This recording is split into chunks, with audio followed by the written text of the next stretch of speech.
très honorée d'inaugurer le séminaire aussi.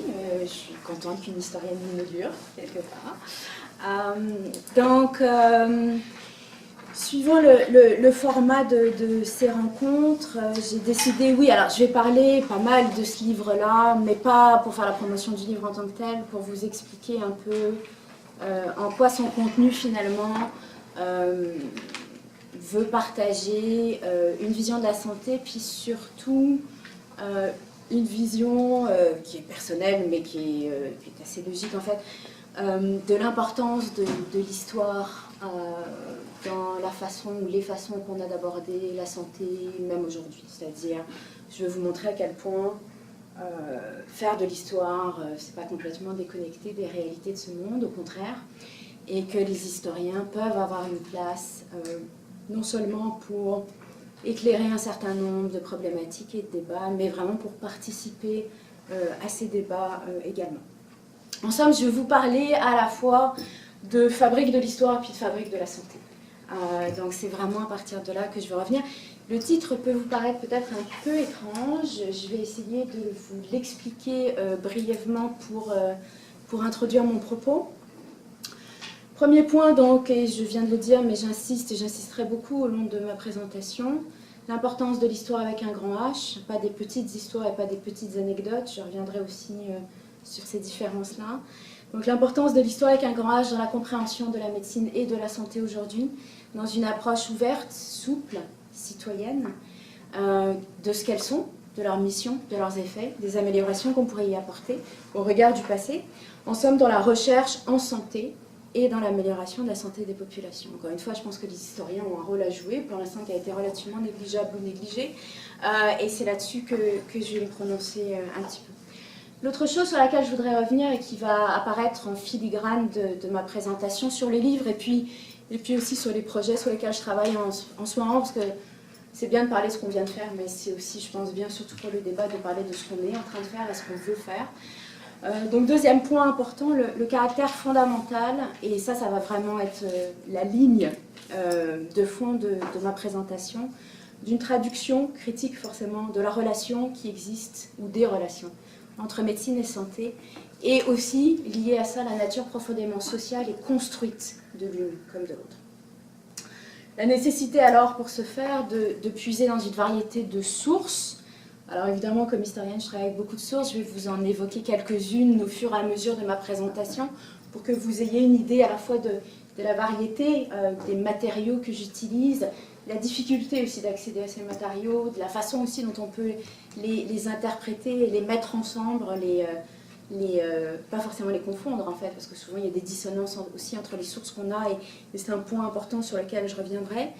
L'importance aussi, et quelque part ça va vous apparaître un peu en contradiction avec ce que je viens de dire, d'une approche pluridisciplinaire. Je suis historienne, je suis convaincue d'être historienne, je défends l'histoire, mais j'ai aussi des objets de recherche ou des approches ou des méthodologies qui puisent dans d'autres disciplines. Et je pense que la recherche en sciences humaines et sociales en santé doit partir d'une approche pluridisciplinaire. Alors c'est pas systématique, c'est pas surtout, parfois ça peut être simplement un objet d'étude qui est plus présent chez les anthropologues ou les sociologues et que je vais m'approprier comme historienne, alors que mes collègues historiens ne l'ont pas beaucoup regardé. Je pense par exemple aux médicaments, j'y reviendrai, mais c'est un objet que les historiens ont longtemps négligé. Mais si on regarde la production en sociologie, en anthropologie surtout, on voit à quel point ça a été un objet d'étude important.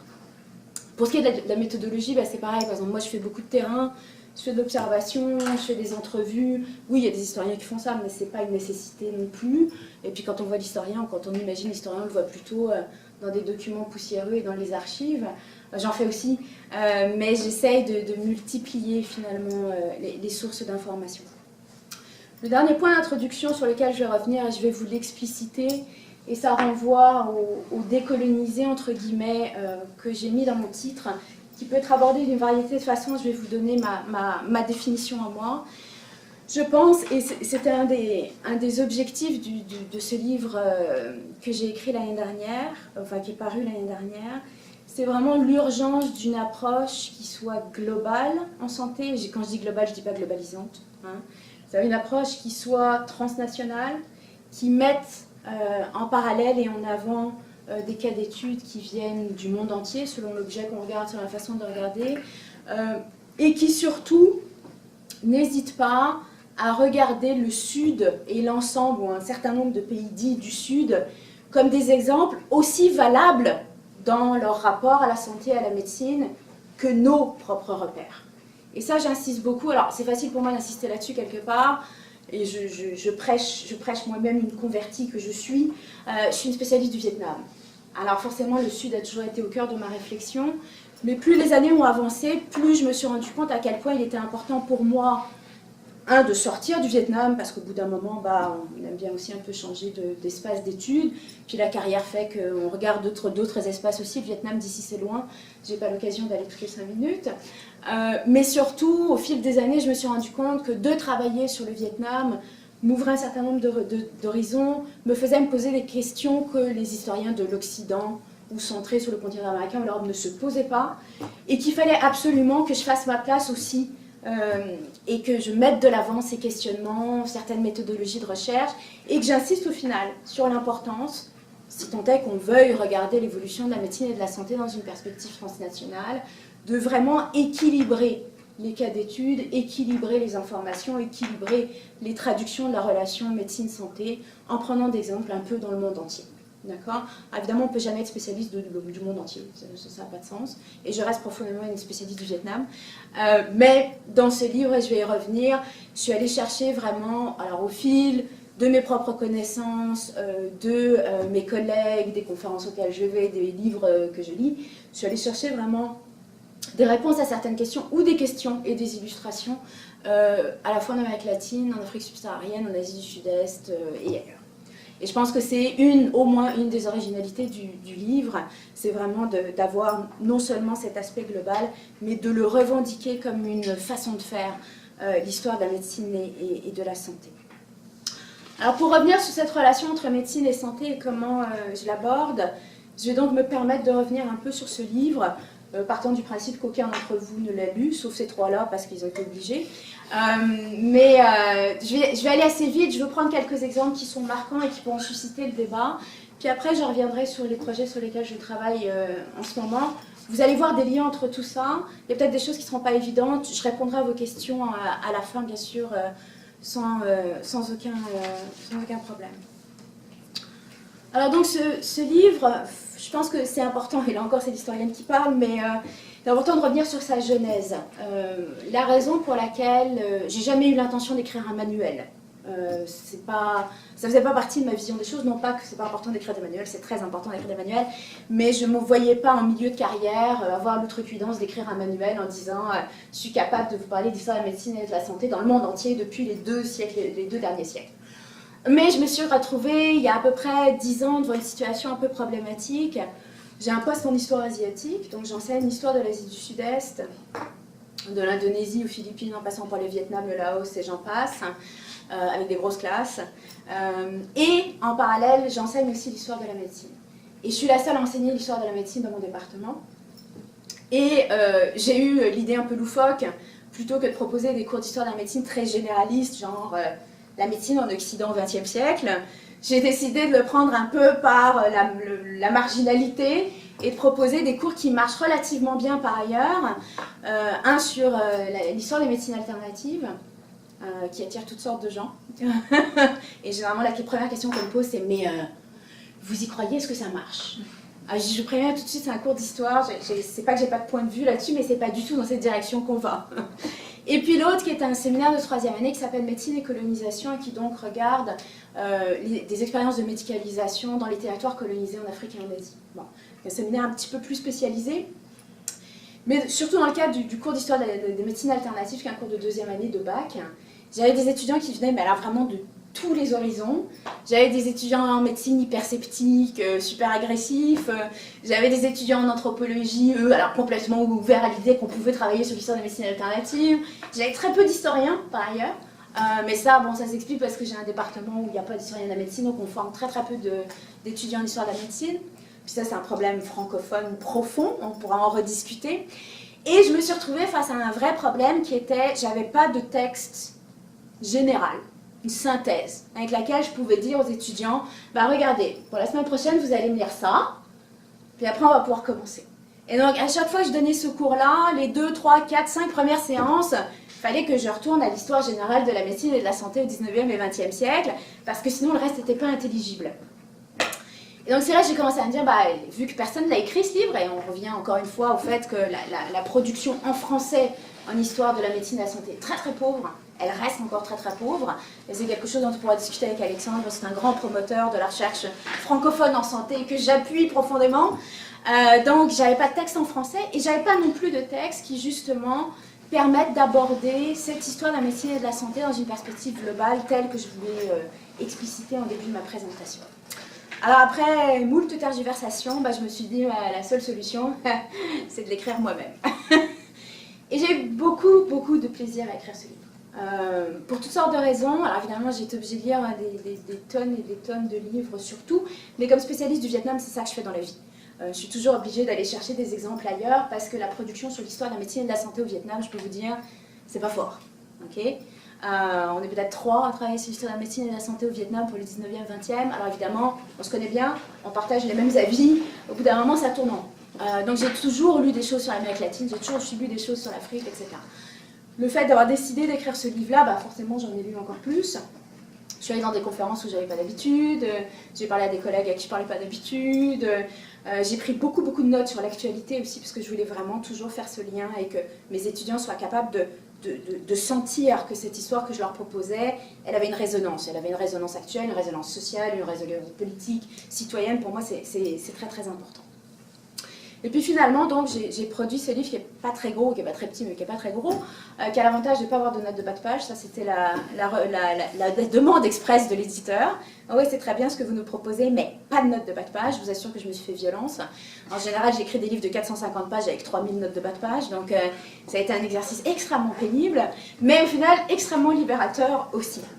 Donc, cette histoire de la relation, et c'est d'où le titre entre médecine et santé, je vais revenir sur le S entre parenthèses, cette histoire de la relation entre médecine et santé, elle couvre grosso modo 19e, 20e siècle. Pourquoi? D'abord parce que j'aurais pas pu faire en 200 pages de l'Antiquité à nos jours, soyons clairs, et puis parce que je voulais lui donner une cohérence aussi.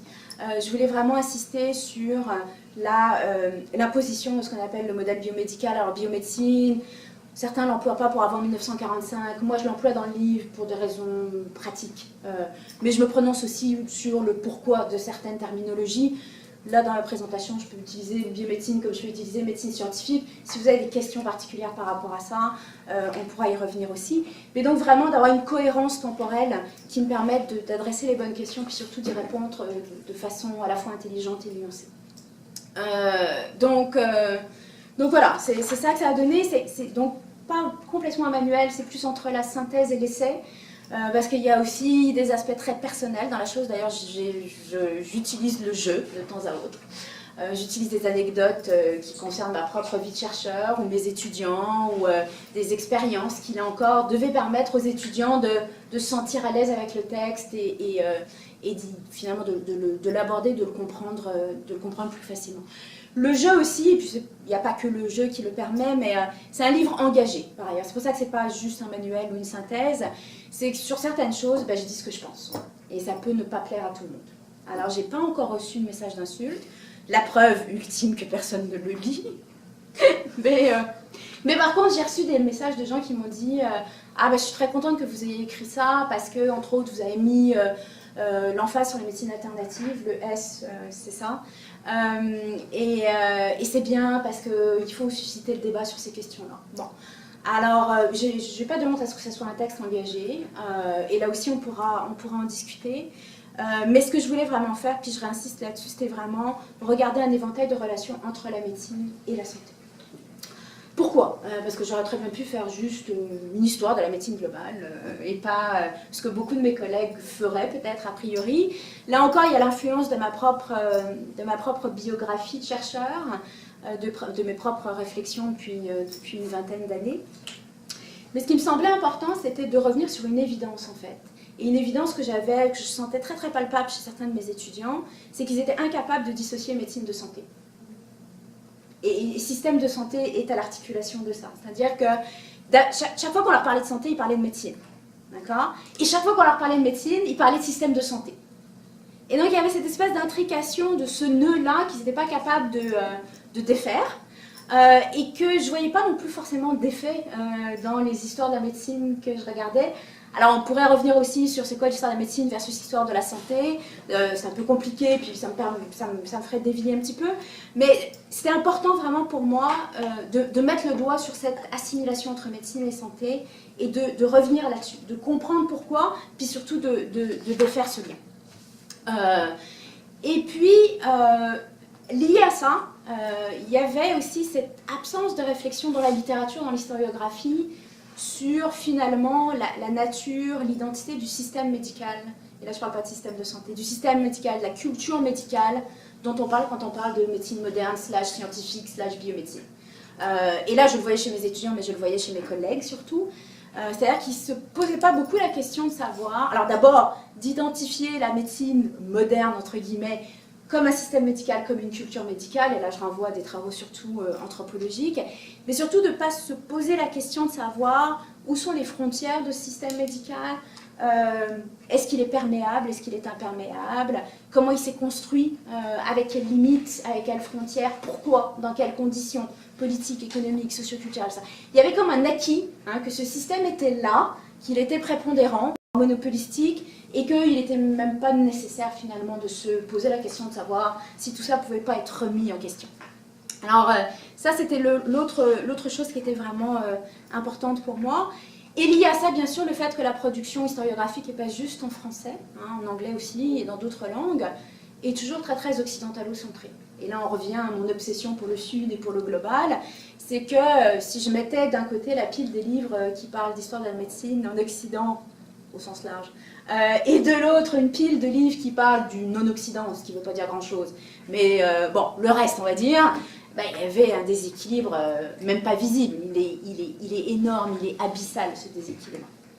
Et pour moi il y avait un lien là qu'il fallait vraiment défaire, c'est-à-dire cet occidentalocentrisme qui faisait que les historiens s'intéressaient finalement peu à remettre en question l'idée même d'un système médical prépondérant monopolistique. Bon.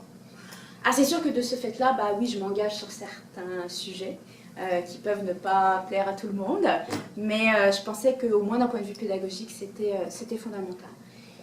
Et donc ce sur quoi j'insiste dans le livre, alors je n'utilise pas ces termes dans le livre parce que c'est des termes qu'on utilise beaucoup en histoire coloniale. Je suis une spécialiste de l'Indochine française à la base, et de l'histoire coloniale française, avant d'être une historienne de la médecine. C'est les questions de décolonisation, de postcolonisation, de provincialisation de l'histoire de la médecine. Alors, ça peut pouvoir être complètement aberrant ou absolument pas significatif. Je vais vous donner juste quelques indications de ce que ça veut dire, puis comme ça vous comprendrez mieux comment le livre est fabriqué, puis les éléments que je vais mettre de l'avant en particulier. Alors, décoloniser, pour moi, l'histoire de la médecine, c'est vraiment partir du principe qu'il s'agit d'une histoire impérialiste. Bon, je vais revenir là-dessus, mais c'est une évidence. Ça, c'est le premier point. La provincialiser, c'est insister justement sur le fait que l'Occident n'est pas au centre de l'histoire de la médecine et de la relation entre médecine et santé, mais qu'il faut aller piocher à l'extérieur et voir dans l'extérieur des lieux, des espaces, des problématiques, des objets qui comptent à égalité avec le reste et qui même peut-être sont plus influents, plus illustrants que l'Europe ou l'Occident. Hein. Je vous renvoie, alors évidemment le livre n'est pas toujours complètement abordable quand on n'a aucune référence en études coloniales ou postcoloniales, mais un des livres absolument fondamentaux à cet égard, qui s'appelle Provincializing Europe, d'où l'expression provincialisée, hein, qui est écrit par un grand chantre des études postcoloniales qui s'appelle Dipesh Chakrabarty, qui a été publié en 2000 et qui reste une référence vraiment fondamentale dans les études postcoloniales et qui insiste là-dessus, c'est-à-dire, hein, et regarde la diffusion de la science et des arts et de la littérature au 19e, à l'époque de la colonisation européenne essentiellement, et puis il dit oui mais regardez en fait on n'est pas du tout dans un modèle diffusionniste, c'est vraiment du sud, de l'Asie, de l'Afrique, alors lui c'est un spécialiste de l'Inde à la base, que les innovations se sont faites, que la science s'est construite, etc., etc.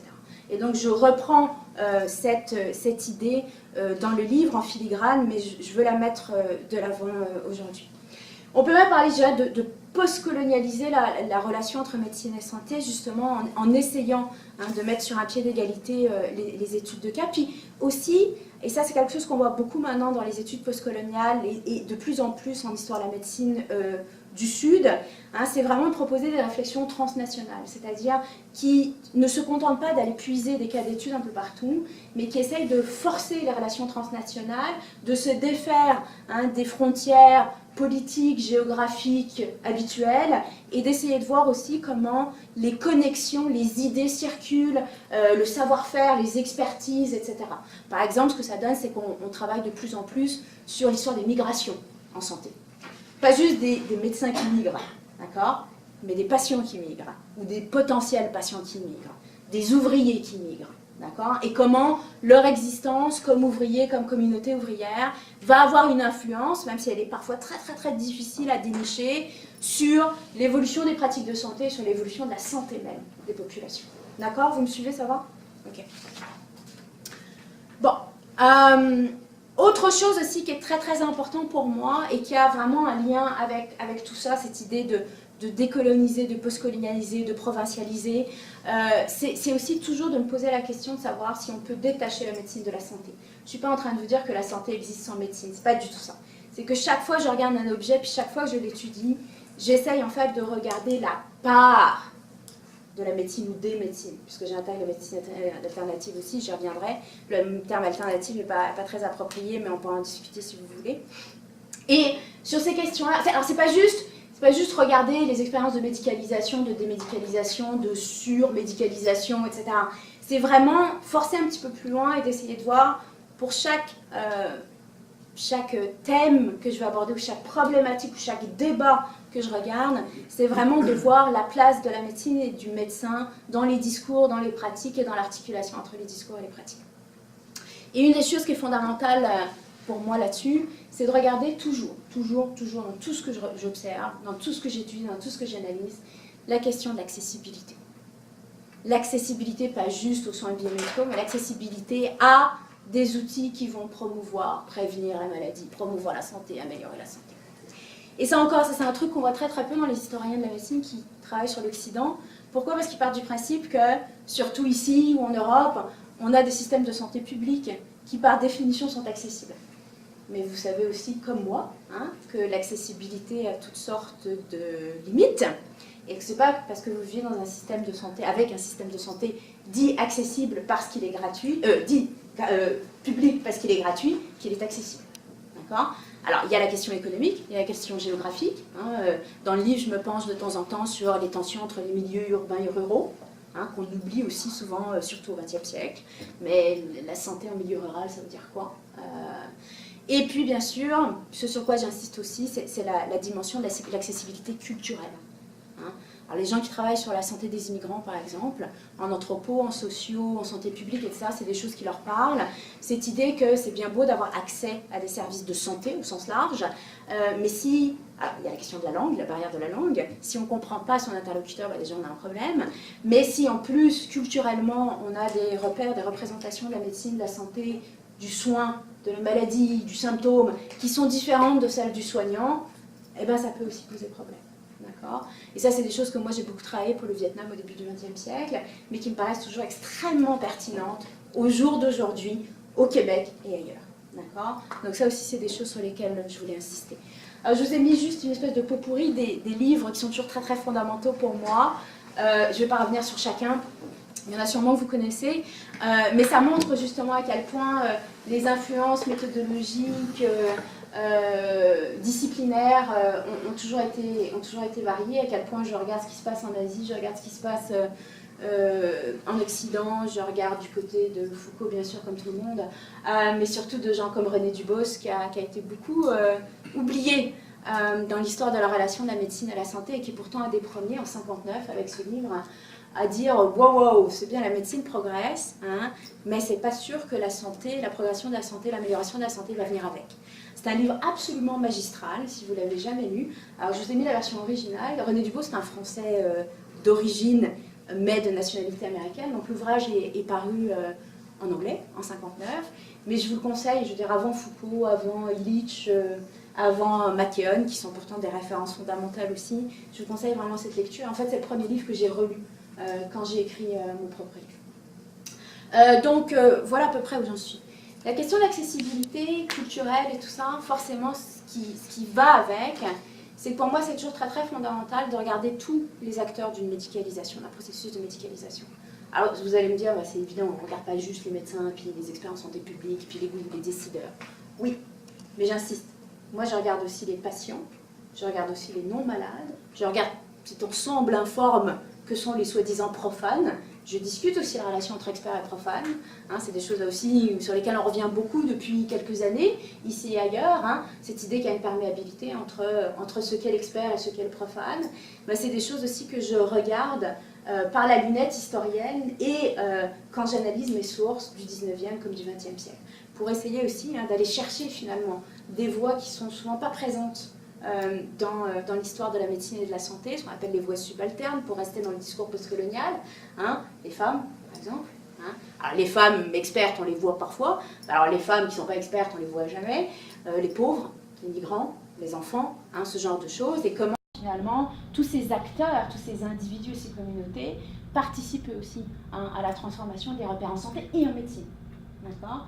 Hein, la médecine n'existe pas en vase clos, elle se pratique sur des individus et des populations, et donc de ce fait-là, il y a un retour aussi sur ce qu'elle peut devenir, sur comment elle va se déployer et s'adapter. Alors voilà pour je dirais, une très très grande mise en bouche. Je vais revenir sur le livre, brièvement. Et là, je vais me permettre de lire ces quelques pages, parce que mon gros problème, c'est que je me dis toujours que je vais rester collée à mes notes, ce que je ne fais jamais, même quand j'ai un très gros rhume comme aujourd'hui. Par conséquent, j'ai une tendance absolument ignoble à dépasser le temps qu'on me loue, ce qui ne sert pas à grand-chose, parce qu'au final, vous avez la moitié de ce que je veux dire. Donc sur le livre, je vais y aller en lisant doucement mais sûrement. Là, je vous mets juste la table des matières, pour que vous voyez un peu comment ça se découpe. Alors, je vous l'ai dit tout à l'heure, c'est vraiment ces 2 siècles à peu près. Évidemment, là encore, comme historienne, je peux pas avoir une date de départ. Hein. Je ne peux pas vous dire ça commence en 1800, c'est pas vrai.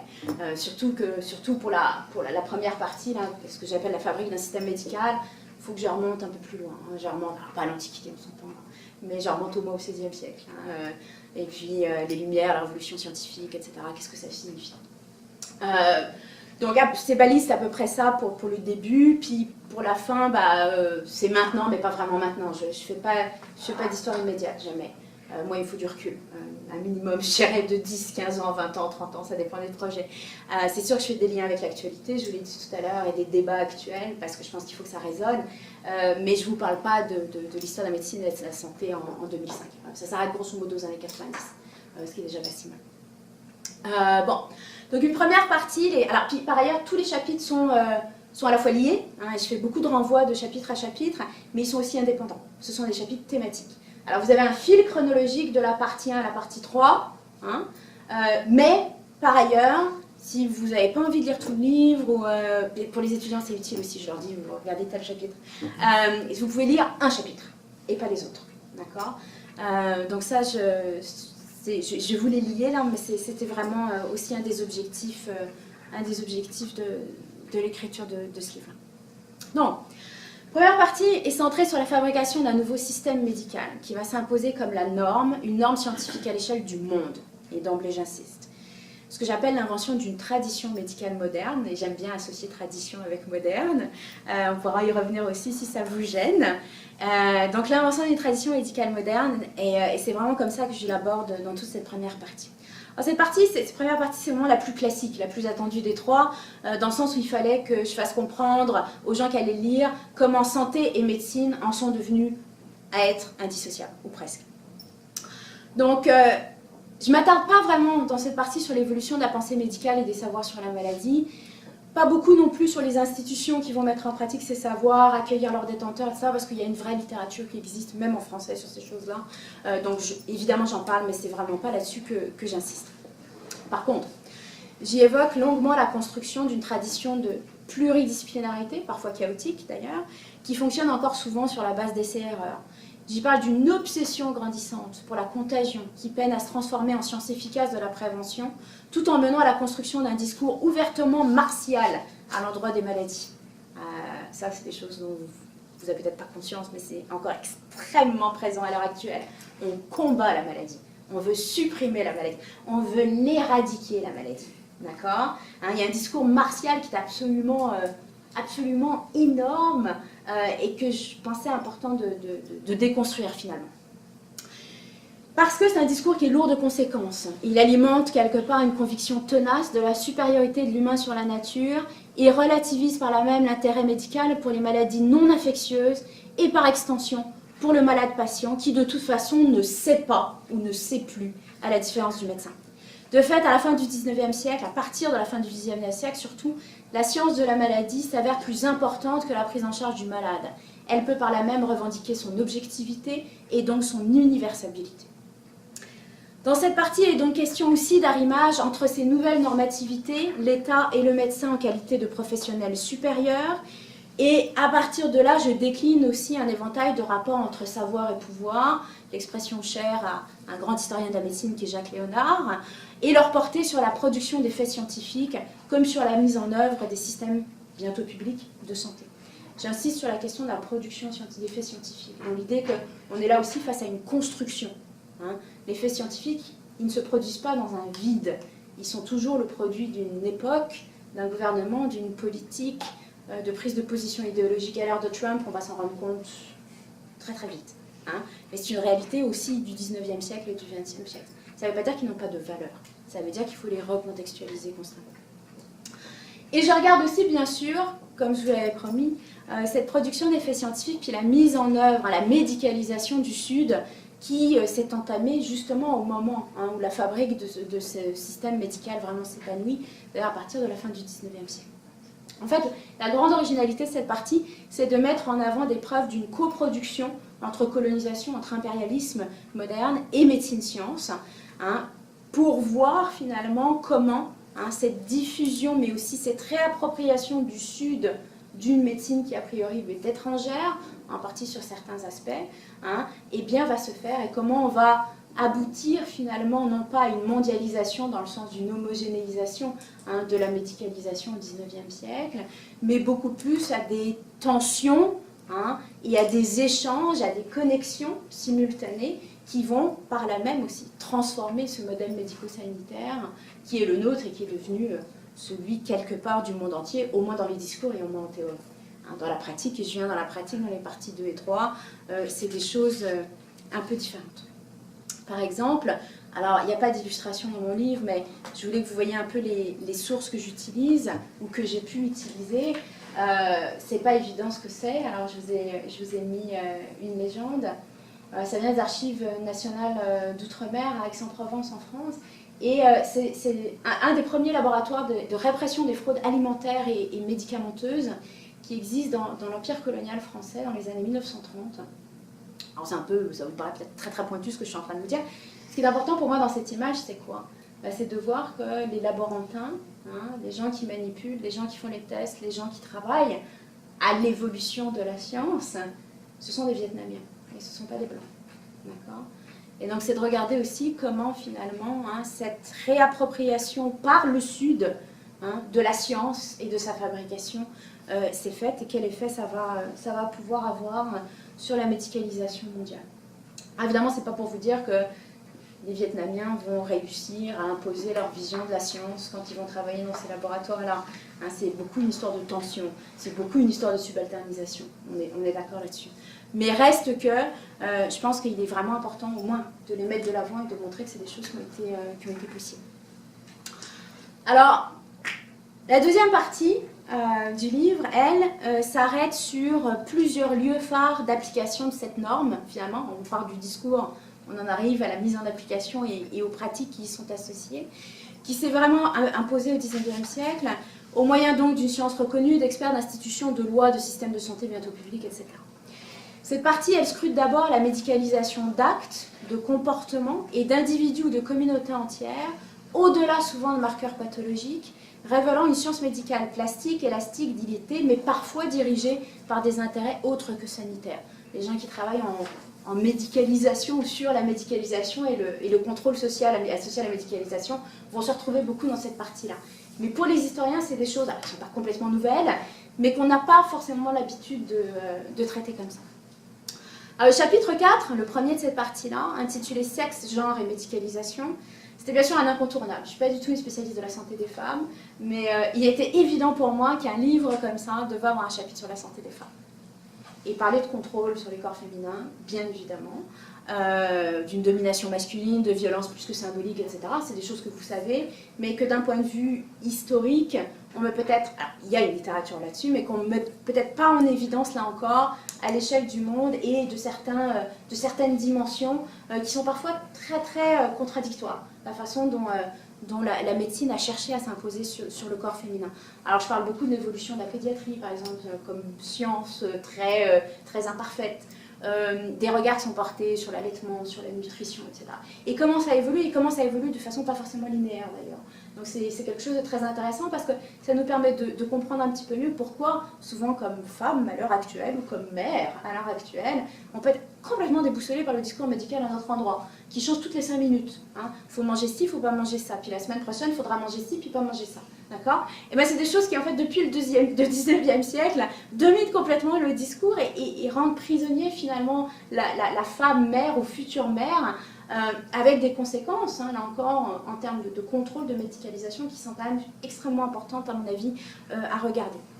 L'autre chose que je voulais faire dans ce chapitre, d'où cette diapositive, et là encore, je pense que c'est absolument fondamental au jour d'aujourd'hui qu'on travaille ce genre de choses, et bien c'est que je ne voulais pas faire des femmes que des victimes. Et beaucoup dans ce livre-là, c'est aussi, je pense que vous l'aurez compris pour ce qui est du Sud, mais ça concerne aussi les populations migrantes, les femmes, les enfants. Je ne voulais pas que ce soit simplement des victimes passives dans mon texte. Je voulais qu'elles aient vraiment une place active. Et donc, dans ce chapitre-là, une bonne partie, puis ça je l'ai forcé parce que c'est très très très difficile de trouver des sources là-dessus, des textes là-dessus, j'ai voulu mettre en avant des femmes, des noms de femmes, des biographies de femmes, expertes et profanes, qui ont elles-mêmes joué un rôle sur la médicalisation. Pas juste des femmes, mais entre autres des femmes. D'accord ? Et pour ce faire, je suis repartie d'un très très beau texte, qui est le texte d'une historienne des sciences, qui s'appelle Margaret Rossiter, qui date de 1993, mais qui est toujours vraiment d'actualité. Je ne sais pas si vous êtes allé voir le film Hidden Figures. C'est aussi ça que ça aborde d'une autre façon, peut-être un petit peu plus ludique, le texte n'est pas toujours évident, mais qui montre à quel point finalement les femmes ont été complètement exclues de la production scientifique, alors que même elles ont été partie prenante et des actrices très fondamentales dans la production des faits scientifiques. D'accord ? Et donc, en partant de là, je suis allée chercher certaines femmes, certains portraits de femmes qui, à mon avis, ont joué un rôle absolument fondamental dans différents aspects de la médicalisation moderne. Alors, des femmes qui ont promu l'allaitement, par exemple, c'est pas que des hommes qui ont promu l'allaitement, et qui ont pu entrer d'ailleurs en conflit avec des femmes qui étaient contre. Toutes les femmes ne parlent pas, et toutes les expertes féminines en santé ne parlent pas d'une même voix. Je suis allée chercher aussi des figures de femmes qui ont développé certaines spécialités médicales dont on entend peu parler ou pas beaucoup parler. Alors bon, il y en a certaines, oui, elles sont redevenues sur le devant de la scène parce que les sujets sur lesquels elles ont travaillé sont redevenus à la mode. Je pense aux soins palliatifs par exemple. Mais les femmes ont eu un rôle extrêmement important à jouer dans le développement de la santé publique comme spécialité. Et ça se voit toujours quand on va dans les conférences en santé publique, c'est beaucoup de femmes qui sont présentes. Et ça, je pense que c'était des choses qui étaient intéressantes à mettre en évidence. Il y a des figures un petit peu plus iconiques de médecins qui ont, par exemple, travaillé en chirurgie réparatrice pendant les guerres mondiales, des choses comme ça. Alors ces femmes, elles sont présentes, elles sont nommées au même titre que les hommes dans mon livre. Et ça, je pense que c'était important. Alors je vous en mets juste deux. Alors il y a une qui me permet de passer au chapitre suivant. L'autre non, mais j'y tiens. Je tiens vraiment à vous la mettre. Pourquoi ? Parce que c'est quelqu'un qui a compté beaucoup dans ma vie de chercheur. Henriette Bui-Chan-Chiu, qui est la première femme vietnamienne à obtenir un doctorat en médecine en 1934 à Paris. Une des seules femmes sur les bancs de la faculté de médecine de Paris, et bien sûr la seule vietnamienne, qui est morte en 2012, à l'âge de 106 ans quand même. Parfois ça conserve de se battre, et que j'ai rencontré dans les années 90 et qui m'avait raconté son parcours. Et je m'intéressais encore une fois pas du tout à la santé des femmes, mais je trouvais que voilà, c'était quelqu'un qu'il fallait replacer quelque part parce que justement elle était assez représentatrice de ce qu'on avait oublié, de ce qu'on ne prenait pas en considération. L'autre, alors qui est beaucoup plus connue, il y a eu plusieurs livres sur elle parce que c'est une figure un peu particulière, c'est Madeleine Pelletier, qui est une psychiatre, anthropologue, féministe, homosexuelle, laïque, communiste. Dans les années 30, c'est pas fort. C'est sûr que ça allait mal passer. Avec un discours très très très très revendicateur, admirable par ailleurs, et qui en fait se retrouve interné en 1939 à la veille de la déclaration de guerre entre la France et l'Allemagne pour avoir joué les avorteuses, pour avoir joué les faiseuses d'anges, parce que c'est une féministe convaincue, et pour elle, d'ailleurs elle appelait à la grève des ventres, ce que je trouve quand même assez extraordinaire en 1939, et pour elle, il était évident comme médecin qu'elle avait un devoir de procéder à des avortements qui à l'époque étaient bien sûr illégaux, pour aider les femmes, et pour aider la cause féminine. Donc elle se retrouve non pas en prison, mais internée, en asile psychiatrique. Elle va y mourir d'ailleurs assez vite. Et donc j'utilise cet exemple un peu phare pour commencer mon chapitre 5 qui en fait renvoie dos à dos l'évolution du champ de la santé mentale puis ce qu'on appelle la médicalisation des fous au sens large. Hein, je me dis mais bien sûr quand je dis ça. C'est-à-dire, et là il y a une littérature par ailleurs assez vaste, de regarder un peu non seulement comment le milieu de la psychiatrie va se développer face à des maladies qui posent problème, parce que c'est des maladies sans marqueurs biologiques, on va les chercher, hein, et on continue à les chercher d'ailleurs, sans germes. Alors à l'heure de la bactériologie, le fait qu'on ne trouve pas un parasite ou qu'on ne trouve pas un virus, c'est comme quasiment inconcevable, et ça pose vraiment des gros soucis à la profession psychiatre d'ailleurs, hein, qui a toujours du mal à se placer par rapport aux autres, elle est comme... mise un peu à l'écart, bah, vous travaillez sur des choses où on ne sait pas trop à quoi ça renvoie, si c'est vraiment des maladies. Bon. Et ça aussi, ça va beaucoup colorer finalement l'évolution du champ de la santé mentale. Et ce que je regarde aussi en même temps, et par contraste, hein, c'est vraiment comment finalement la santé mentale va presque paradoxalement s'investir dans d'autres domaines qui ne sont pas des domaines a priori qui relèvent de la médecine et des médecins. Alors, il y a plusieurs pages sur l'évolution des questions liées à la déviance, au handicap, et où finalement je vous montre à partir d'exemples tirés du 19e comme du 20e siècle, comment finalement le médecin et la médecine vont participer à écarter un certain nombre de communautés, stigmatiser un certain nombre d'individus, et donc quelque part au final détériorer leur santé plutôt que de l'améliorer. Si on prend surtout l'idée de santé au sens large du terme, tel qu'il est défini par l'OMS en 1946, hein, c'est-à-dire un complet état de bien-être physique, psychologique, social, etc. Donc je reviens sur celle-là. C'est pas complètement iconoclaste, en même temps, là encore, je suis pas sûre que ça plaise à tout le monde que je revienne sur ces choses-là. Mais ça me permet aussi de discuter, et évidemment la question de l'envahissement du social par le médical, mais aussi hein, une aberration quand on regarde l'histoire de la médecine des 2 derniers siècles, et quand on regarde surtout la relation entre médecine et santé, cette incapacité par ailleurs de la médecine moderne à prendre en considération le social, à prendre en considération l'environnement dans ses différentes déclinaisons. Quand je parle d'environnement, ça peut être la pollution, mais ça peut être ce qu'on appelle la promiscuité au 19e siècle, hein. La pauvreté, c'est l'environnement, le fait d'habiter à 25 dans une même pièce. Alors oui, ça augmente le nombre de cas de tuberculose, mais pas juste ça, d'accord? Et donc comment finalement, plus la médecine s'est scientifisée au 19e siècle, plus elle a oublié ces facteurs sociaux, ces fameux déterminants sociaux de la santé, dont on n'arrête pas de parler encore et toujours, et sur lesquels finalement on n'avance pas beaucoup. D'accord? Et donc je pense que c'était vraiment important dans ce chapitre 6, de faire une espèce d'héritage de ce qu'on appelle la médecine sociale au 19e siècle, qui est une terminologie complètement désuète à l'heure actuelle. Il n'y a personne qui parle de médecine sociale ou de maladie sociale. Maladie sociale, on entend dans les années 20 toxicomanie par exemple. Hein, on entend aussi les maladies sexuellement transmissibles. Donc vous voyez, c'est ce genre d'association d'idées, qu'est-ce que ça signifie, etc. Et donc d'essayer de comprendre pourquoi la médecine n'est plus une science sociale, en fait. Il y a aussi toute cette réflexion qui est en filigrane, encore une fois, parce que pour les étudiants de premier cycle, l'idée que la médecine est une science sociale, c'était comme non. Mais moi, c'est ça que j'essaye d'instiller indirectement, doucement, un peu vicieusement peut-être aussi. Et donc il y a plusieurs pages, 5 minutes. Je vais pas pouvoir parler de mes nouveaux projets, mais c'est pas grave, je répondrai aux questions là-dessus. Il y a plusieurs pages sur les pauvres, sur les migrants, sur les femmes migrantes pauvres. Et donc d'essayer de voir quand même avec des cas d'études qui viennent là encore d'Amérique latine, d'Afrique subsaharienne, etc. Comment finalement cette médecine comme science sociale n'a pas rempli sa mission, je dirais. Je finis sur la troisième partie. Et comment aussi le Sud, par contre, propose des solutions. Il y a une conférence qui se tient en 1937 qui s'appelle la conférence sur l'hygiène rurale de Bandung en Indonésie. Tout le monde a oublié cette conférence, il n'y a pas d'image de cette conférence. Quand on pense Bandung, on pense 1955, et encore. Cette conférence en 1937, elle rassemble des gens du monde entier, et en particulier des intervenants en santé d'Asie et d'Afrique subsaharienne, qui disent, mais regardez, nous, la médecine, c'est pas vraiment ça notre problème. D'abord, il n'y a pas accès. Par contre, on veut des innovations en santé qui nous permettent d'améliorer la santé des communautés au niveau des communautés. C'est-à-dire en prenant en considération leurs problèmes à leur échelle. Et donc à éduquer les populations à toutes sortes de pratiques, à utiliser du personnel formé mais qui n'est pas forcément médical, ce genre de choses. Cette conférence en 1937, elle a été complètement oubliée. Elle est juste reprise indirectement et pas nommée comme telle avec ce qu'on appelle les soins primaires en 1978. Et puis reprise encore, là encore indirectement ou par ignorance complète de ce qu'elle est, hein, sur tout le discours de gens comme Michael Marmot sur les déterminants sociaux de la santé, la commission sur les déterminants sociaux de la santé à l'OMS dans les années 2005-2008.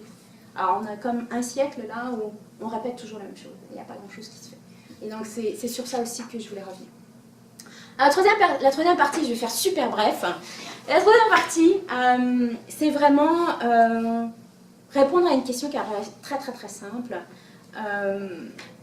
Au final, qu'est-ce qu'on peut dire de l'impact de la biomédecine sur nos vies? Parce que si on reprend Adèle Clark, la biomédicalisation, etc., c'est vraiment l'idée d'une médicalisation du quotidien des vies et plus seulement de la santé.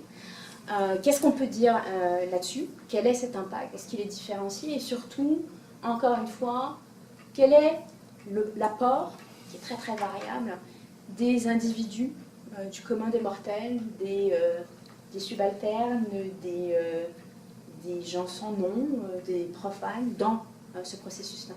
Parce que mon objectif était vraiment pas de dire, regardez, plus on avance dans le temps, plus on est surmédicalisé, puis il va falloir un moment que ça s'arrête. Non.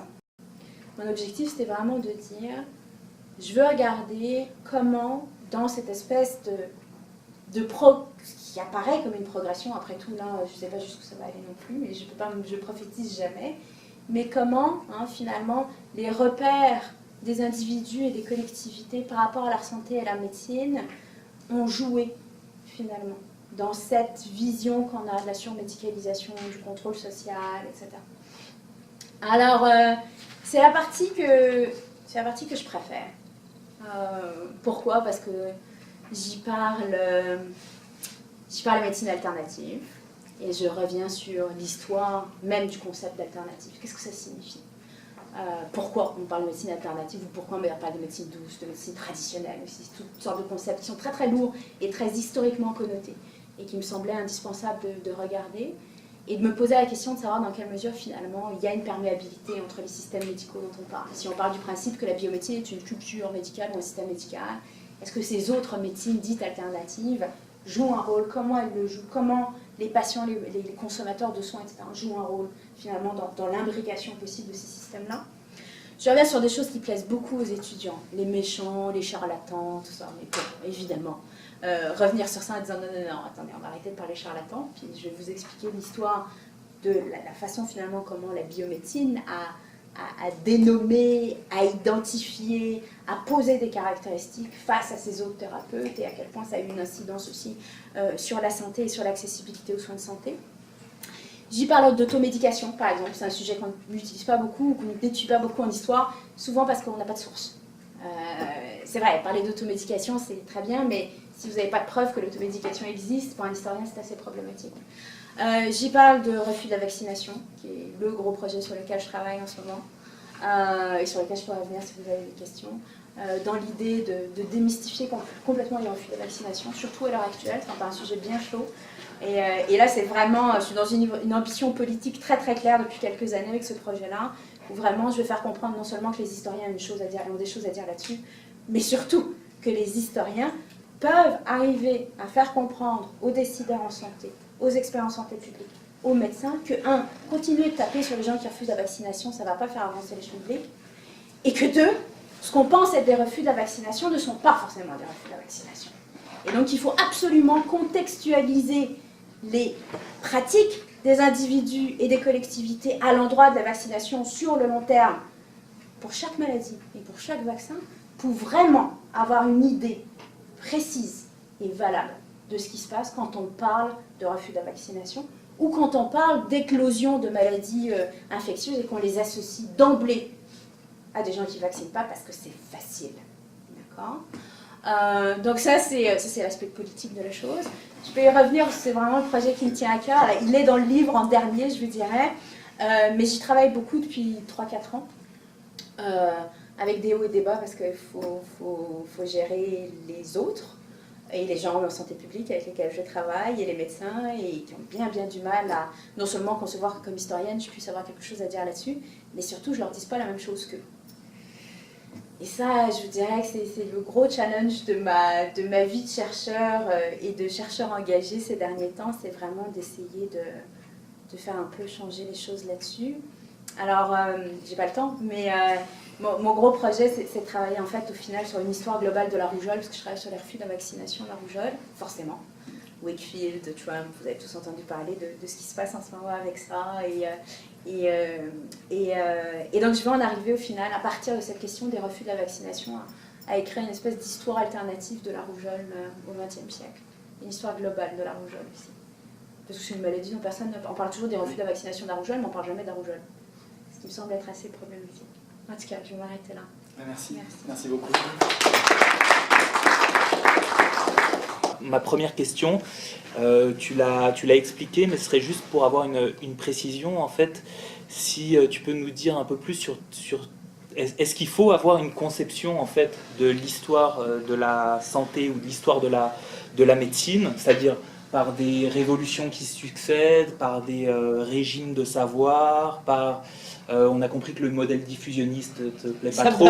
Est-ce qu'il y a un modèle, je sais pas, traductionniste enfin, est-ce que si tu peux préciser un peu voilà, ta conception là-dessus, parce que tu nous as dit au niveau global, puis j'enchaîne une deuxième question sur le côté en fait, de l'histoire globale que tu amènes à travers le livre, à travers tout ce que tu fais ressortir, qui est en fait une histoire postcoloniale aussi, mais qui à la fois, en fait, tu dis, est pas trop utilisé en fait, de faire une histoire globale, mais il y a beaucoup de gens qui sont, puis nous on est dans la santé mondiale, qui font aussi de la globalisation des techniques, en fait, quelque chose d'assez fluide, et qui du coup, comme tu ne le fais pas du tout, mais qui passe aussi au travers en fait, de tous les systèmes de santé, et qui nous présente en fait, le monde comme étant complètement fluide, et tout, donc en fait... Ou complètement éclaté. Voilà, fragmenté, et donc en fait le global, voilà. Tu veux que je me prononce sur le global? Le global et le postcolonial, et puis est-ce qu'il faut faire une histoire postcoloniale de la médecine ou une histoire de la médecine postcoloniale? Parce qu'en fait, souvent dans le livre, en fait, les moments où tu parles de décolonisation, c'est comme l'avènement au fond de la santé, OMS, etc. Est-ce qu'il y a la recomposition des empires? Parce qu'au niveau colonial, il y a le lien en fait entre médecine et impérialisme colonial, qu'on comprend bien. Est-ce qu'on a une redistribution un peu d'un impérialisme, on va dire, postcolonial à cette époque? Et ça, c'est un avis, c'est une question voilà, que je me pose vraiment par rapport à mon travail. Alors, histoire postcoloniale de la médecine, bien plus qu'histoire de la médecine postcoloniale, j'aime pas trop, j'ai jamais aimé médecine coloniale, j'aimerais pas médecine postcoloniale. Je pense qu'on fait une histoire coloniale de la médecine, mais on fait pas une histoire de la médecine coloniale. Médecine coloniale veut pas dire grand-chose. D'abord, il y aurait des médecines coloniales parce qu'il y a des colonies. J'aime pas ça. Puis en plus, c'est hyper connoté. Donc, je préfère l'éviter. Par contre, une histoire coloniale ou postcoloniale, oui, parce que ça permet en plus, ça permet de déplacer les grands récits, ça permet de déplacer les grandes bornes chronologiques. Tu me parlais de quoi je pars finalement comme... si on fait une histoire postcoloniale de la médecine et de la santé, c'est sûr qu'on ne va pas découper le temps et l'espace de la même façon. Je veux dire, oui, par exemple, on va voir l'ancrage de la bactériologie, parce qu'on ne peut pas regarder, l'histoire de la santé extra-européenne et extra-occidentale sans regarder la façon dont la bactériologie s'est exportée puis s'est remodifiée sur le sol tropical. Ça c'est une évidence. Mais au-delà de ça, il y a plein d'autres choses qui paraissent moins fondamentales et plein d'autres repères chronologiques qui scandent normalement le temps puis l'histoire de la médecine scientifique qui sont presque non avenues, ou en tout cas qui mériteraient d'être... par rapport à la question du global, je voulais pas entrer là-dedans parce que j'entre pas vraiment là-dedans dans le livre non plus, parce que je trouve que j'ai une posture à cet égard, mais qui résonne, ou en tout cas qui répond pas forcément à la littérature des dernières années en santé mondiale, parce que j'ai bien du mal à me faire une tête là-dessus, j'ai pas le recul nécessaire, ou si je vais me prononcer là-dessus, je risque d'être un peu excessive. Ce qui me perturbe, en tout cas, ça c'est sûr, si je regarde ce qui se fait du côté des historiens en santé globale, c'est que on est face à une production, alors qui est en plein essor, ça, il n'y a aucun doute là-dessus, pour toutes sortes de raisons, qui est en plein essor et qui a une fâcheuse tendance à regarder, encore une fois, les choses par le haut et pas par le bas. Et quand je dis par le haut, c'est les grandes institutions internationales, c'est l'OMS, c'est la SDN avant ça, c'est toutes ces choses-là, c'est Rockefeller, j'en peux plus de lire des trucs sur Rockefeller. Mais donc par le haut, par les institutions internationales, ce qui à mon avis n'est vraiment pas la meilleure façon de faire. Et donc complètement oublier le caractère local d'un certain nombre d'initiatives, le rôle d'un certain nombre d'individus, de moments. Je parlais tout à l'heure de la conférence de Bandung de 37. La conférence de Bandung de 37 sur l'hygiène rurale en plus. C'est sûr que c'est pas très attirant comme titre, mais je veux dire, on la retrouve jamais dans une chronologie en histoire de la médecine. Il n'y a personne qui va la mettre, sauf moi. Et peut-être 2-3 autres maintenant. Et donc ça, voilà, ça pour moi c'est un point d'ancrage fondamental. Pourquoi ? Parce que c'est des individus qui sont au cœur de l'action. Comme les intervenants en santé à l'heure actuelle, dans les communautés, essayer de régler un certain nombre de problèmes, qu'on invite à cette conférence en 37, avec des experts occidentaux, internationaux, etc., et qui s'expriment sur leurs besoins, leurs tentatives, leurs adaptations du modèle, leurs usages des médecines traditionnelles, etc. etc. Et ça, voilà, bon, ça je pense, voilà, ma vision du global, c'est pas juste tout mettre sur un pied d'égalité et toujours faire attention au Sud et toujours prendre des exemples à l'extérieur de l'Occident, mais c'est vraiment partir du bas. D'accord ? Et le bas a de multiples significations. C'est le patient malade, c'est la femme en couche, c'est l'intervenant en santé qui n'est pas médecin. Je veux dire, quand je dis le bas, c'est tous ceux qui ne sont pas a priori accessibles ou de prime abord accessibles dans les sources. Et quand je vois ce qui se fait en histoire de la santé mondiale actuellement, et que je regarde leurs sources, je sais bien qu'ils ne vont pas chercher le bas.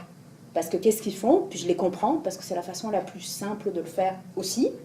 Ils vont aux archives de l'OMS. Ou de Rockefeller, parce que c'est plus près. Et c'est moins cher que la Suisse.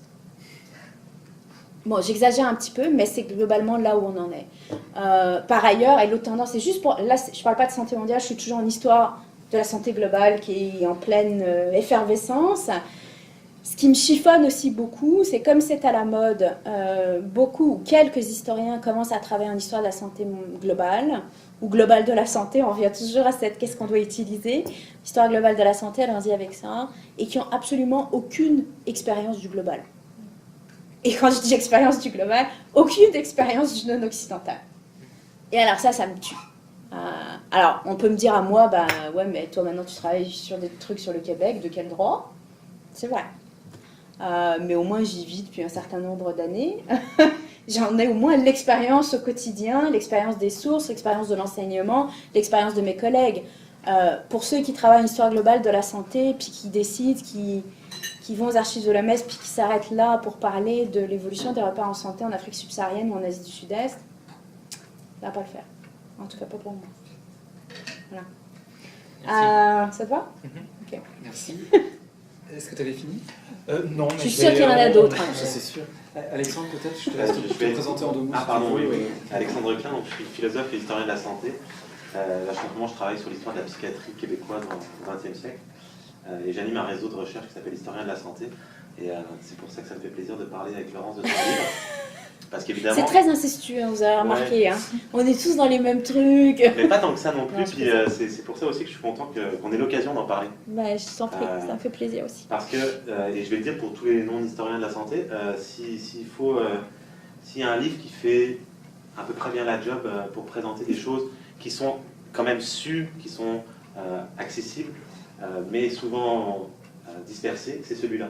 Parce que je trouve, et avant de poser l'élection, je vais le dire parce que je le pense, je trouve qu'il fait bien le travail d'équilibriste un peu, d'à la fois recourir à des sources très classiques, sans tomber dans les pièges, c'est-à-dire, oui, parler de Michel Foucault, mais tout en ayant la finesse de dire, bon, le grand renfermement, c'est peut-être un petit peu plus compliqué que ça, voilà, utiliser l'histoire parisienne au XIXe siècle, mais tout en disant, attention, tout s'est pas fait à Paris en 1800, voilà, donc quelque chose d'équilibré, une bonne synthèse équilibrée qui utilise des sources connues, mais aussi des sources plus originales. C'est rare, encore plus en français, et celui-là a cette qualité-là. En plus, de cette qualité-là, il ouvre à des perspectives auxquelles on ne pense pas forcément. C'est-à-dire que quand on travaille dans le champ de la santé, oui, on sait que la biomédecine elle est critiquable pour sa normalisation. Les sociologues, les anthropologues ont montré ça. Les historiens ont travaillé beaucoup là-dessus, mais je trouve que là, c'est assez bien aussi remis dans ce contexte-là. De dire, bon, il faut repenser la fabrication de cette normalisation-là. Ça a été beaucoup fait, mais là, c'est accessible. C'est dans un seul ouvrage, en français. Donc pour ça, c'est une bonne chose. Moi, évidemment, j'en aurais attendu plus, mais on en veut toujours plus. C'est pas un manuel, parce qu'en effet, c'est beaucoup plus un essai, puis c'est fait pour les étudiants, et ça, je pense, ça porte pour les étudiants, mais ça porte aussi à réflexion pour les chercheurs. Et c'est pour ça qu'on est là aujourd'hui. Moi, je me suis interrogé sur, évidemment, beaucoup de choses. On pourrait parler de Roy Porter, puis de l'histoire de la médecine par le bas dans tous les sens, mais tu viens déjà de le faire. Je poserai peut-être deux petites questions. La première sur le livre, puis la deuxième sur ce que tu nous as dit, Ouais. mais qui sont en lien. J'ai été surpris dans le livre de voir que, mais tu l'as précisé aussi, cette nécessité de l'interdisciplinarité, de la pluridisciplinarité, de voir que parfois on quittait un peu l'histoire pour d'un propos plus sociologique peut-être. En tout cas, évidemment la sociologie est une source, mais il y a aussi cette ambition-là de décrire des choses de manière peut-être un petit peu plus sociologique ou anthropologique au sens large du terme que historique. Alors je me demandais, et tu as commencé à y répondre un peu, mais je te relance un peu la perche là-dessus, est-ce que c'est ton ambition personnelle de dire je m'inscris dans l'actualité, tu l'as dit, je veux faire écho avec l'actualité, quelque chose de combattant, un petit peu, tu finis le livre là-dessus en disant il faut être un historien engagé, un historien combattant. Donc est-ce que c'est pour ça? Est-ce que c'est parce que la santé en elle-même, l'objet de la santé, nécessite cette pluridisciplinarité-là, encore plus quand on parle de période contemporaine? Ou est-ce qu'il y a une autre raison que je n'aurais pas compris? Donc ça aurait été ma première question. Et la seconde... Est-ce qu'on peut faire une Oui, parole? bien sûr, ouais. Parce que, encore une fois, je suis hyper enrhumée et je suis un peu dans le brouillard. Donc, plutôt que de dire n'importe quoi, c'est correct. Okay. Écoute, sur l'aspect, c'est drôle que tu vois la sociologie dans le livre parce que moi, je la vois pas ou plus. Je pense que, et c'est peut-être la beauté de la chose, mais ça, il faudrait que je revienne sur ma propre biographie. Je ne peux pas parler de mon livre, il faudrait que je revienne sur ma biographie. Au bout d'un moment, c'est un peu moi. En même temps, on écrit ce qu'on est. Hein. Je veux dire, je suis persuadée que l'histoire est une science parce qu'elle a une méthodologie éprouvée, mais de là à ce qu'elle soit objective, non, elle est personnelle. Puis j'ai absolument aucun problème avec ça. Ce que je veux dire par là, c'est que je ne suis plus capable de dire quel objet est un objet d'histoire, parce que je pense aussi que tous les objets sont des objets d'histoire, hein, et qu'il n'y a pas de mauvais objets ou d'objets périphériques ou minoritaires. Mais je ne suis plus capable de savoir, quand je réfléchis ou quand j'écris, si c'est venu de lecture ou de recherche plus sociologique ou plus anthropologique ou plus historienne. Je ne le sais plus. Alors c'est drôle que tu dis ça, mais j'en suis contente par ailleurs que tu le soulignes. C'est une qualité. Je suppose que oui, la pluridisciplinarité est une qualité. Mais c'est drôle que tu utilises sociologie par contre. J'aurais plutôt pensé que je versais davantage dans l'anthropologie que de la sociologie. Et parce que j'ai une tendance à me battre beaucoup plus avec les sociologues qu'avec les anthropologues. Mais en même temps, c'est peut-être pour ça que j'ai été imprégnée, je sais pas. Il faut que je m'interroge là-dessus, tu vois, quelque part. faut que je réfléchisse. Je pense que pour moi, la pluridisciplinarité ou l'interdisciplinarité, peut-être plus que la pluridisciplinarité, mais on pourrait discuter aussi de la valeur de chaque mot. Ouais. C'est qu'au final, justement, je pense que c'est une belle chose. Tout ça est dilué. Je suis plus...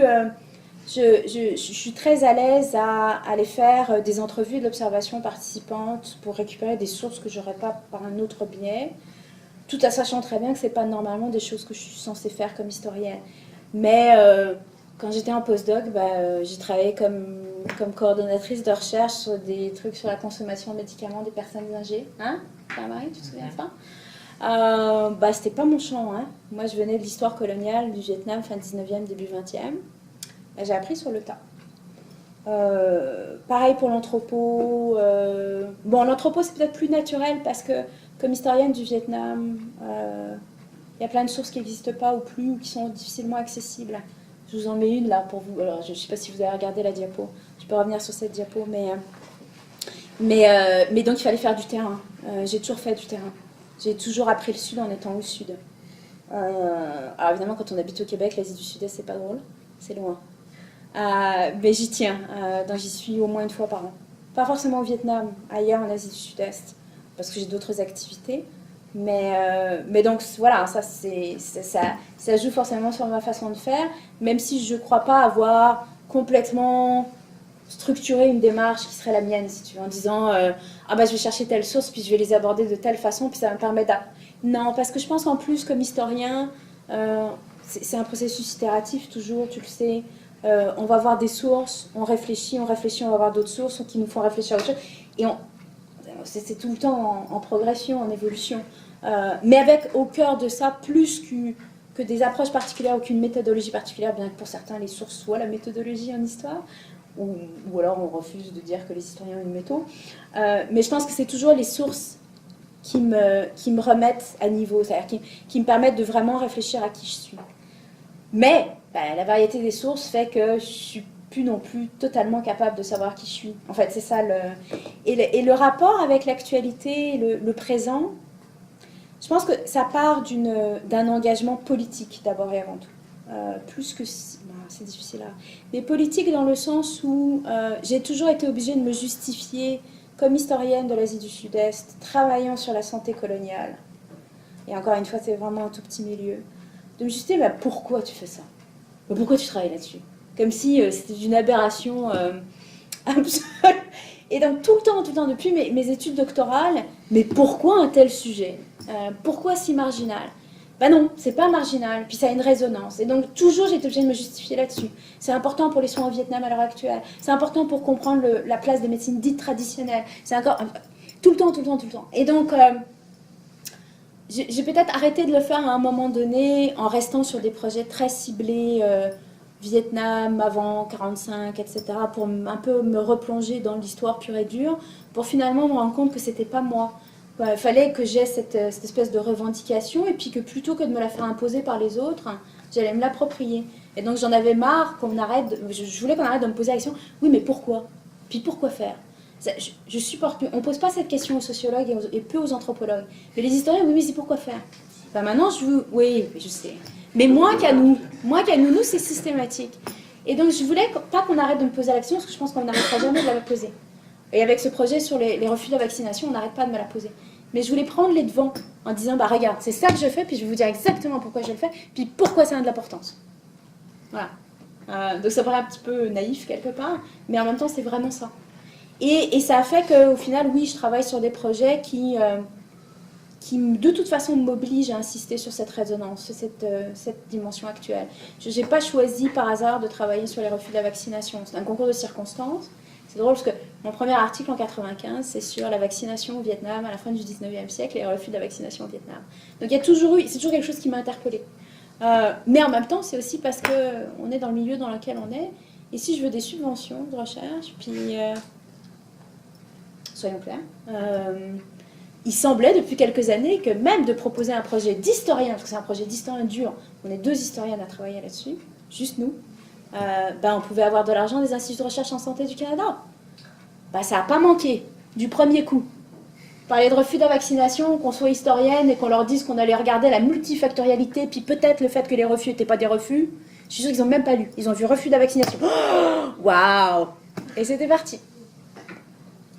Alors il y a cet aspect très terre-à-terre que je déplore par ailleurs, mais en même temps il me sert. Je ne peux pas le déplorer complètement, dans le sens où je reste quand même complètement indépendante dans ma recherche et que je pense que ce type de recherche, avec une vraie résonance, parce que c'est des questions d'actualité très profondes et elles ne vont pas disparaître.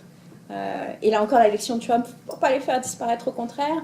Je pense que c'est peut-être un des meilleurs moyens pour nous, historiens, de vraiment dire ce qu'on a à dire. Et de montrer que non seulement on a quelque chose à dire, mais que ça peut avoir un impact social, citoyen, sanitaire. Et j'y tiens. C'est un travail de super longue haleine. Sur ce projet-là, je vous disais tout à l'heure, forcément, je rencontre plein de gens qui travaillent en vaccinologie, même des experts en vaccinaux, qui produisent des vaccins, qui cherchent des vaccins, sur Ebola par exemple, des experts en santé publique, des médecins, des épidémiologues, des bactériologistes, etc. Pourquoi? Parce que je veux prendre le pouls de ces gens-là aussi. Je ne veux pas juste les évacuer en disant de toute façon, ils n'ont rien compris. C'est pas vrai qu'ils n'ont rien compris. Si je veux vraiment avoir de l'impact, il faut aussi que ces gens-là, je les ai dans ma poche, mais 2, que je sache exactement où ils se positionnent eux. Et ça ne veut pas dire juste les interviewer, ça veut dire être aux côtés de ces gens-là, faire des conférences avec ces gens-là, participer aux mêmes conférences. Et ça, c'est une expérience extrêmement pénible, d'un certain côté, mais en même temps extrêmement formatrice. Et je vais vous raconter une anecdote à ce propos. Un des épidémiologues avec qui je travaille, entre guillemets, je mets des guillemets parce que je ne travaille pas en épidémiologie avec lui, et puis il ne travaille pas vraiment en histoire avec moi. Mais on travaille parce qu'on est dans une espèce d'énorme consortium de recherche sur le vaccin. C'est le gros sujet. Et qui va donc de la production de vaccins à l'étude des représentations du vaccin. Alors nous, on est très très minoritaires. Sur le continuum, il y a beaucoup plus d'experts en vaccinologie que de géants en sciences humaines et sociales, mais reste que, au sein de ce projet-là, j'ai eu l'occasion de rencontrer à de nombreuses reprises un épidémiologue qui est à l'INSPQ à Québec, qui s'appelle Gaston Desserre. Je me permets de donner son nom parce que je l'apprécie énormément. Et avec qui j'ai commencé à discuter pour me rendre compte que, d'abord, l'épidémiologie, c'est une science proche de l'histoire. Il y a une temporalité qui est prise en compte par les épidémiologues avec laquelle je me sens tout à fait à l'aise et vice-versa, lui, avec ma perspective temporelle. Et donc, on a commencé à discuter ces choses-là. Et puis, c'est quelqu'un qui a écrit des choses vraiment intelligentes dans les années 90. Là, c'est l'historienne qui repart. D'ailleurs, quand je lui ai parlé de ces articles des années 90, il m'a regardé en me disant « Mais qu'est-ce qu'elle est allée chercher ?» Qui s'est beaucoup interrogé sur la nature et les origines la dernière très grosse épidémie de rougeole qui a lieu au Québec. Je dis au Québec.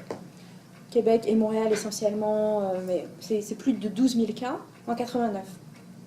Et cette épidémie me fascine. Alors j'essaie d'en faire une autopsie en ce moment, puis donc je parle beaucoup à cet épidémiologue.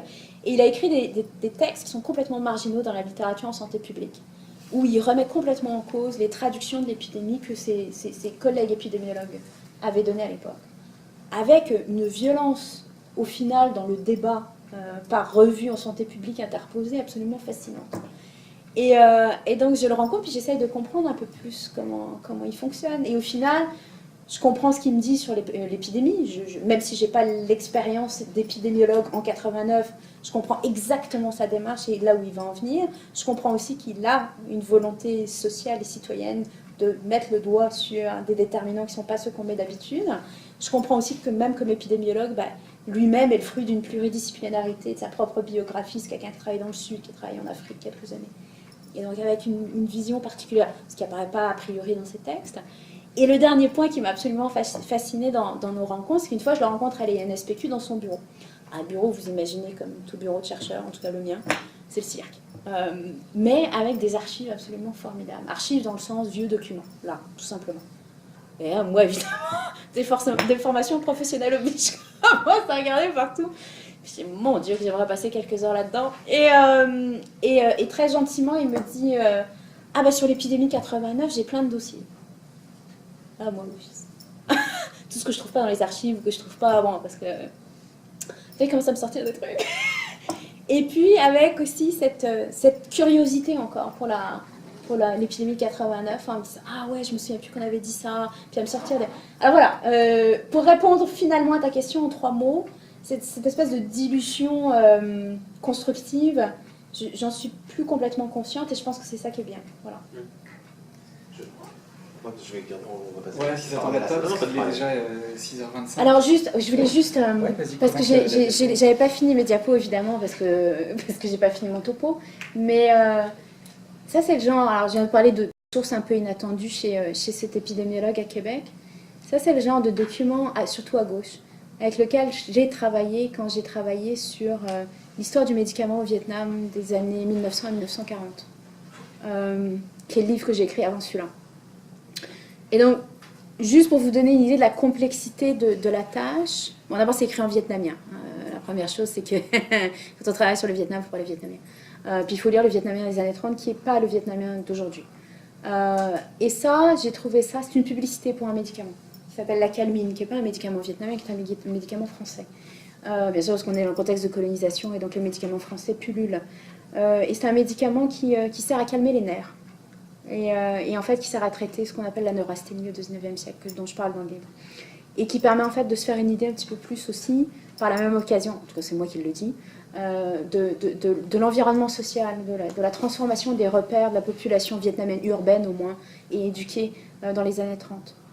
Et j'en arrive à conclure quelque part au travers de ce genre de documents sur le stress et les anxiétés de la population vietnamienne dans les années 30. À cause de la colonisation, mais pas seulement, à cause de l'accélération du temps, la transformation dans le marché du travail, l'urbanisation. Il y a des textes à côté de ça sur la pollution, par exemple, dans les villes vietnamiennes dans les années 30. Et donc, c'est de mettre en perspective ce genre de documents. Bon, à côté, c'est juste un fumeur d'opium. C'est plus la traduction classique du stress vietnamien dans les années 30. Ils sont tous fumeurs d'opium. Merci. On va prendre des questions de la salle, si vous avez des réactions, des commentaires, des questions à l'avance. Vas-y. J'ai un commentaire coordonné à une question. Ça fait 2 ans que je suis en histoire de la santé et histoire de la médecine. Puis ça, votre livre est bien tombé parce que ça permet de lier un peu tout, parce que c'est un domaine qui est quand même fracturé. Il y a beaucoup d'objets, beaucoup de révolutions en médecine. Il y a beaucoup d'études qui portent juste sur 20 ans, avec ça, si on prend le monde entier. Puis un autre chiffre qui est important, c'est l'histoire de la santé, l'histoire de la médecine. Je voulais savoir, on a parlé de la relation entre santé et médecine. Je voulais savoir qu'est-ce que vous pensez de la relation entre histoire de la santé et histoire de la médecine. Ma réflexion là-dessus, au début, je me disais, il y a une partie, c'est un peu idéologique. On choisit de faire l'histoire de la santé ou l'histoire de la médecine. Mais il y a aussi une part importante, je me suis rendu compte en étudiant, que ça dépend de notre objet. Puis aussi, ça dépend de la période qu'on étudie, parce que la relation change avec le temps. Puis peut-être une sous-question, après mettons, la seconde Guerre mondiale, comment est-ce qu'on fait une histoire de la santé qui est comme différente de l'histoire de la médecine, vu que c'est vraiment très, très lié? C'est une bonne question, mais vous avez déjà en partie la réponse à votre question sur la... Enfin, je pense, sur la distinction histoire de la médecine ou histoire de la santé. Vous avez remarqué que j'utilise pas indifféremment... Je parle de la relation entre les deux, mais je ne peux pas m'imposer comme historienne de la relation entre la médecine et la santé. Ça ne marche pas, c'est pas très vendeur. Je pense qu'historienne de la médecine me suffit comme ça, puis vous pouvez aller avec ça aussi. Mais ça n'empêche pas de s'interroger, effectivement, qu'est-ce que serait une histoire de la santé sur la longue durée, parce que, comme vous le dites très bien, c'est difficile de prendre ça comme un tout sur un siècle, sur 2 siècles, sur un siècle. Est-ce que depuis 1945, on est passé dans une autre phase, etc. Je pense que, au moins, de toujours se préoccuper que la médecine, c'est pas la santé c'est pas la médecine, et donc d'aller du côté d'objets, alors je sais pas sur quoi vous travaillez, mais d'objets qui forcent le regard sur autre chose que la médecine, là, vous avez la solution. Je n'irai pas jusqu'à l'extrémité de certains historiens de la santé qui refusent la dénomination historien de la médecine et qui ne vont chercher des objets sur la santé, qui vont chercher des objets qui touchent la santé, mais surtout pas la médecine. Je veux dire, chacun fait ce qu'il veut, hein. Mais alors, c'est une posture idéologique très franche. En même temps, je ne suis pas sûre que ça fasse véritablement avancer le débat. Par ailleurs, il y a plein d'objets, effectivement, qu'on peut regarder qui relèvent de la santé et pas de la médecine. Mais est-ce que pour autant on se dirait historien de la santé? Je veux dire, c'est un peu... Bon, en même temps, ça existe par réaction aussi, hein, cette idée qu'on va faire une histoire de la santé sans la médecine. Pas de problème avec ça. Mais je pense que c'est plus intelligent et plus porteur de regarder la relation, parce qu'on a beau dire, puis c'est pas juste le cas depuis 1945 en Occident, mais médecine et santé sont très très très liés, de toute façon, depuis l'Antiquité. Médecin et santé sont très liés. Quelle que soit la définition qu'on donne à médecine, là encore, si on regarde les pays du Sud, et la question des médecines dites traditionnelles, ou sur lesquelles je pourrais disserter des heures, c'est des médecines, ok? Elles existent avant la biomédecine, puis elles sont là, puis on y a recours. Bon, alors l'idée de vraiment complètement balayer du revers de la main la médecine, je ne suis pas convaincue. En même temps, c'est sûr que de travailler sur des objets comme l'alimentation, de travailler sur les... même sur les médecines alternatives, après, dépendamment de comment on définit l'objet médecine, en fait, c'est des moyens au moins de vraiment se pencher sur l'élasticité de cette relation, puis le fait qu'elle est aussi distendue, elle n'est pas juste élastique, hein, puis qu'elle peut être en tension. Ouais. Vous travaillez sur quoi, juste pour... Je posais la question parce que moi, je suis vraiment en histoire de la médecine. Puis au début, je voulais comme faire l'histoire de la santé. Puis, ben, c'est ça, c'est mon objet qui me mène en histoire de la médecine. Je voulais voir comment je pouvais intégrer, comment je pouvais avoir une approche histoire de la santé là-dedans. Mais je pense, les deux sont jamais incompatibles. Ouais. Et puis comme vous le dites, c'est vraiment là, c'est l'objet qui va vous orienter dans une direction ou l'autre. Est-ce qu'il y a d'autres questions dans la salle, réactions? Ouais. Peut-être se présenter en 2 mots en fait pour commencer, c'est vrai que c'est intéressant pour toi. Tous les gens parlent aussi. Absolument. Je m'appelle Myriam, je suis étudiante en santé publique, en santé mondiale. Donc, déjà, merci beaucoup pour la présentation. Je vous en prie. Très captivante. En fait, moi, je voulais savoir, vous avez parlé de plein de choses.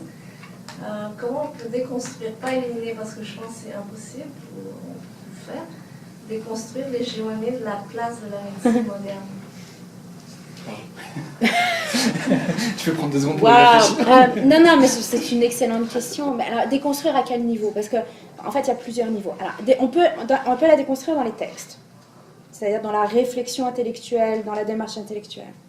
Est-ce que vous, c'est plutôt dans l'idée de la déconstruire dans les discours ou dans les pratiques? Ouais. Ok. C'est là où je pense que sont mes limites comme historienne, je veux dire, dans le sens où moi je veux bien vous la déconstruire, mais il faut que cette déconstruction, elle passe après ailleurs. Peut-être que ça arrivera un jour, je ne le sais pas. Encore une fois, je pense, là, au-delà de l'histoire et de la réflexion intellectuelle, je pense que justement, et ça va paraître peut-être un petit peu paradoxal, de travailler en santé mondiale, de travailler sur le terrain en santé mondiale, est peut-être une des façons de la déconstruire, dans le sens où le terrain permet d'envisager les choses autrement, permet de regarder cette tension entre biomédecine et santé, puis la question de l'hégémonie, bien sûr, qui est une question récurrente, avec des discours, moi, qui me perturbent parfois énormément, de professionnels de santé qui n'ont pas bougé depuis 2 siècles. Je veux dire, je retrouve les mêmes propos que les médecins coloniaux au XIXe siècle. Hein, et qui est souvent très très lié au fait que non seulement la biomédecine se considère supérieure, voire unique, mais qu'en plus les experts en arrière de ça ont une vision très tronquée et très péjorative des espaces sur lesquels ils interviennent. Ça, c'est une réalité liée vraiment à l'imposition du modèle médical depuis le XIXe siècle. Et aussi qui est liée au mépris alors le profane que je ne définirais pas, mais pas juste au mépris du patient ou du malade, au mépris du profane, qui est quelque chose qu'on voit ici aussi pareil. Sauf que sur le terrain de la santé mondiale, ailleurs, il y a d'autres médecines, il y a d'autres cultures qui entrent en jeu. Et qui donc complexifient finalement cette question de l'hégémonie, mais qui peut-être en même temps est le meilleur moyen de la déconstruire. Mais par le terrain et par le local, très local. Alors après, le problème, c'est passer du local au global, de nouveau. C'est-à-dire faire en sorte que ces discours, il y en a des discours qui déconstruisent l'hégémonie, mais ils restent très marginaux dans la littérature, où ils ne sont pas pris en considération, ils ne sont pas mis de l'avant dans les programmes, etc. Ce qui fait d'ailleurs qu'on répète toujours les mêmes erreurs et qu'on recommence systématiquement. Peut-être que là, il y aurait des mécanismes pour changer les choses. Personnellement, je ne les connais pas, mais j'ose espérer qu'il y en a. Je vais vous donner juste un exemple, qui est très personnel là encore. En fait, c'est vachement sympa de parler de soi. Mais depuis 10 ans, je dirige une association qui s'appelle History of Medicine in Southeast Asia, qui n'est pas une association parce qu'elle est très informelle. Il n'y a pas de droit d'entrée, il n'y a pas... comme diraient certains de mes collègues, c'est un mouvement. Mais j'aime assez le terme de mouvement. Et notre objectif depuis plus de 10 ans, c'est d'organiser tous les 2 ans des conférences en histoire de la médecine sur l'Asie du Sud-Est, en Asie du Sud-Est. Okay, il n'est jamais question de les organiser à Montréal ou à Paris. Non, c'est en Asie du Sud-Est. Ce qui est un défi très particulier. Mais c'est un défi qu'on veut relever. Pourquoi? Parce qu'on veut, à notre échelle, faire passer l'importance des sciences humaines et sociales dans des régions où elles n'ont pas forcément la place qu'elles devraient. Et ça, c'est un des autres problèmes de la déconstruction du modèle hégémonique dans le Sud, c'est que souvent, il n'y a pas non plus le potentiel de chercheurs en sciences humaines et sociales pour participer à leur échelle à cette déconstruction. Et donc, ces conférences, oui, c'est l'histoire de la médecine, alors ça peut paraître parfois très obtus ou très, très pointu, mais on assiste toujours pour inviter et recevoir des étudiants de la région qui sont des étudiants en médecine, des étudiants en santé publique, qui sont des domaines plus développés. Alors, le cas de l'Asie du Sud-Est est particulier. Mais en Asie du Sud-Est, l'histoire de médecine a carrément pas de place, sauf dans certains pays comme les Philippines ou l'Indonésie, du fait d'une tradition européenne dans la néerlandaise et américaine dans l'autre qui a pris. Mais dans le reste de l'Asie du Sud-Est, il y a très peu d'historiens. Et donc, par ce biais-là, ça va leur permettre de participer au débat, etc., de leur donner un minimum de conscience, pas conscience sociale, ils l'ont, et de conscience des sciences humaines et sociales, et donc de les faire réfléchir dans d'autres directions, et éventuellement de jouer ce rôle de déconstructeur au final. La très grande majorité ne feront jamais des études en histoire ou en sociologie ou en anthropologie, mais on sème quelque chose. Vous voyez ? Et donc, par exemple, quand on leur parle de ce qui s'est passé, alors souvent, il y a beaucoup d'interventions sur la médecine coloniale. L'Asie du Sud-Est a été quand même très largement colonisée, jusqu'à même récemment, pour certains. On a par exemple un collègue qui travaille sur le Timor, jusqu'à les années 80, là. 1980.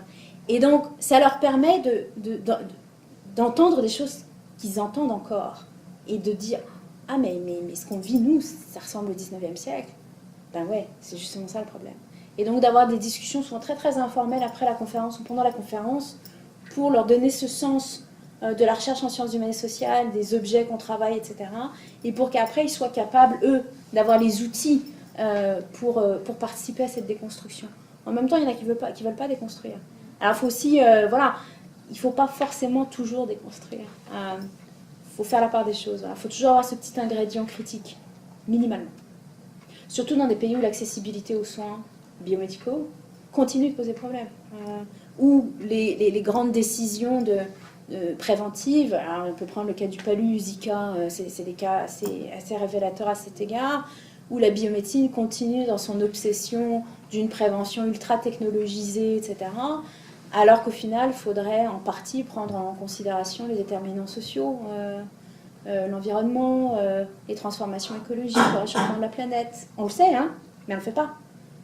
Et là aussi, par le Sud, c'est des choses qui peuvent être mises en œuvre. Dans les années 30, on voit par exemple, c'est des choses qui se refont encore maintenant. Dans les années 30, on voit des intervenants en santé qui ne sont pas médecins, comme je disais tout à l'heure, qui s'inquiètent du défrichement de certains territoires pour les grandes plantations, etc. Et à quel point ce défrichement a entraîné une explosion des cas de paludisme. C'est documenté, on a les statistiques.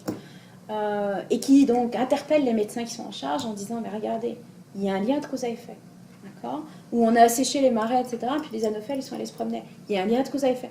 Les migrants, les travailleurs migrants entre le milieu rural et urbain, qui ont complètement fait exploser les cas de, pas seulement de paludisme, mais d'autres maladies aussi.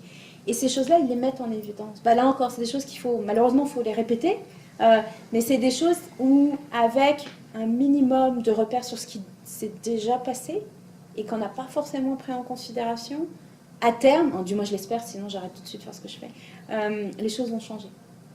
Et ça passe par la pluridisciplinarité, ça ne veut pas fonctionner en silo, ce que je vous racontais tout à l'heure sur mes expériences difficiles, parce que c'est difficile, pas dans un sens négatif, ça demande du temps, ça demande de l'énergie. C'est pas difficile, oh mon Dieu, je vais arrêter ça parce que je les supporte plus, ces gens-là, c'est pas du tout ça.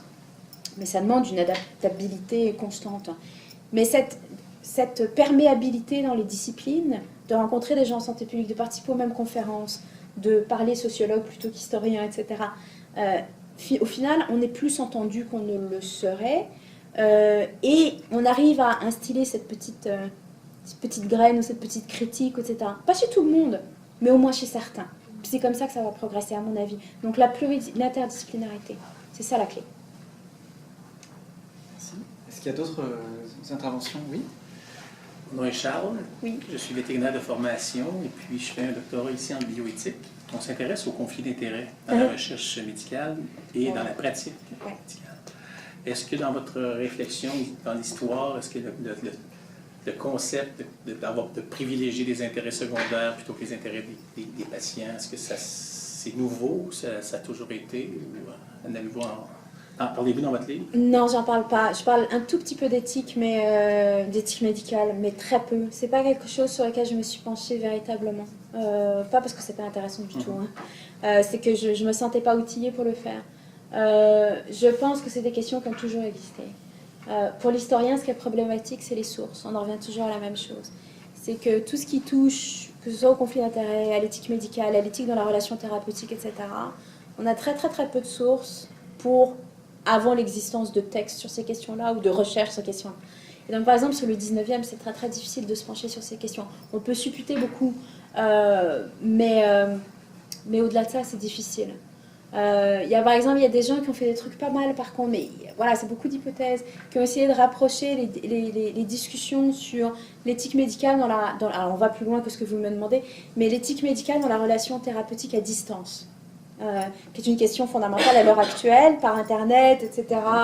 La télémédecine qui existe quand même depuis longtemps en même temps, mais qui a eu un rôle marginal jusqu'à ce qu'Internet remette sur le devant de la scène la capacité des individus finalement à passer par Internet sans le médecin, mais aussi éventuellement à avoir une relation thérapeutique avec un médecin par Internet, ce qui suscite toutes sortes de questions. Et il y a des historiens qui ont mis ça en parallèle avec les relations thérapeutiques épistolaires qui existent au moins, alors je dis au moins parce qu'il y en a sûrement après, mais au moins jusqu'à la fin du 18e, début 19e siècle. C'est-à-dire l'idée que non, vous ne rencontrez pas le médecin d'abord parce qu'il n'est pas là, il est loin. Alors il y a toujours la question d'accessibilité, mais si vous êtes éduqué minimalement, ou alors vous avez les moyens de payer quelqu'un qui est lettré, eh bien vous allez lui écrire une lettre. Et puis il va vous répondre par lettre. Mais jamais il va vous ausculter, jamais il sera là. Mais il va peut-être quand même vous donner une solution. Alors, bon, c'est un texte, il faudrait que je retourne. Voilà, c'est ce genre de bribes que j'ai pu... mais au-delà de ça, je vous avouerai que non, je serais absolument incapable de... Et j'ai pas étudié ça du tout. Le temps file, on va peut-être prendre deux... Peut-être on va te laisser parler aussi. Non, Deuxième question, mais il y avait une question au fond, il me semble.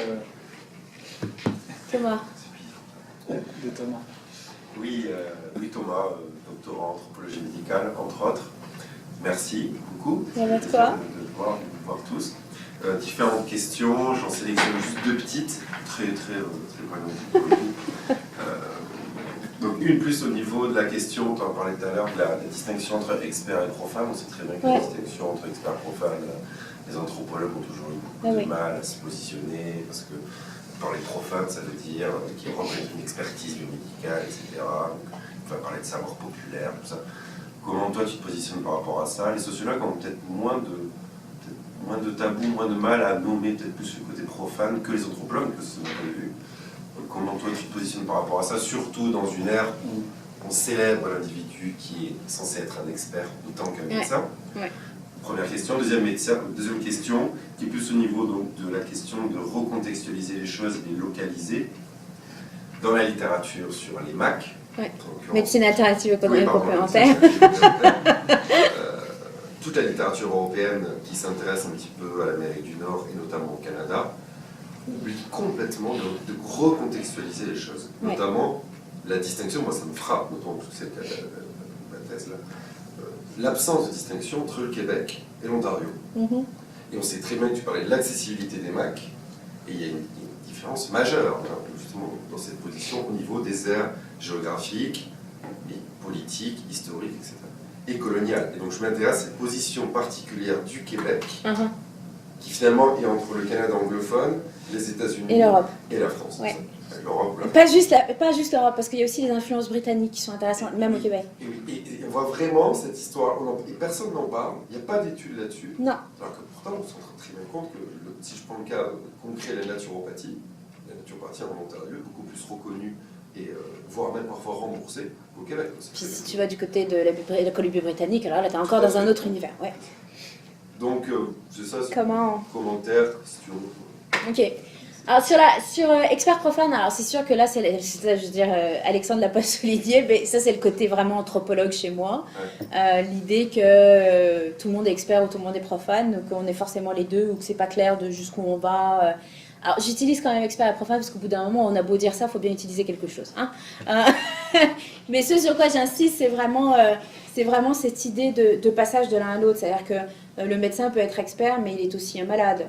Et surtout du côté du profane, entre guillemets, qui finalement englobe tout et rien, hein, tous les autres.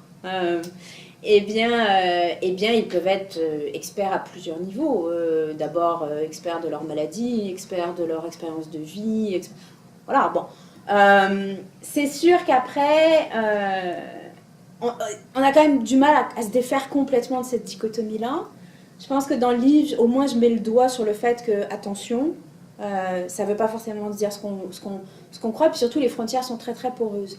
Et surtout, j'insiste aussi, puis ça va faire le lien avec ton commentaire, question, etc., parce que je suis absolument d'accord avec toi, puis ça me plaît bien de revenir là-dessus 2 minutes.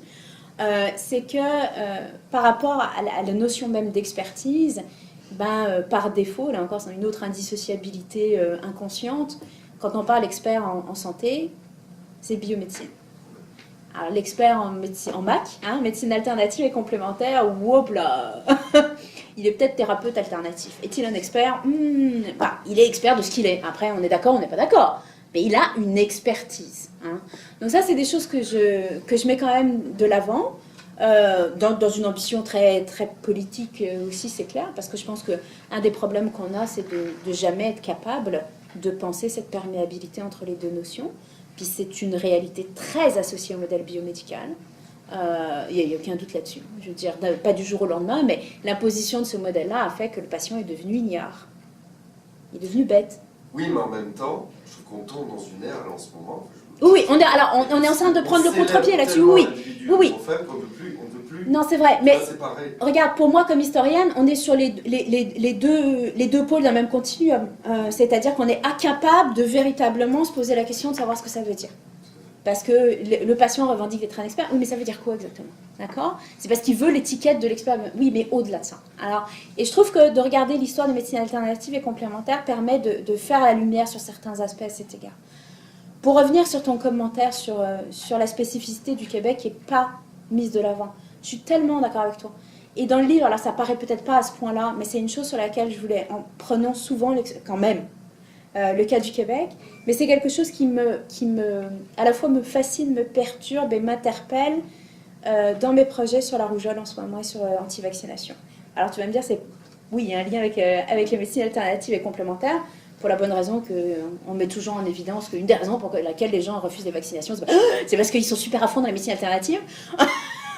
Donc il y a au moins un lien là dans les discours, alors qui est un lien aussi à complètement déconstruire, on s'entend, mais ça m'a fait me rendre compte à quel point il n'y avait pas d'interrogation sur les spécificités historiques, sociologiques, anthropologiques du Québec là-dessus, qui est effectivement à la croisée des influences, qui a une histoire de médecine alternative très particulière, mais qui a aussi une histoire de refus de la vaccination très particulière.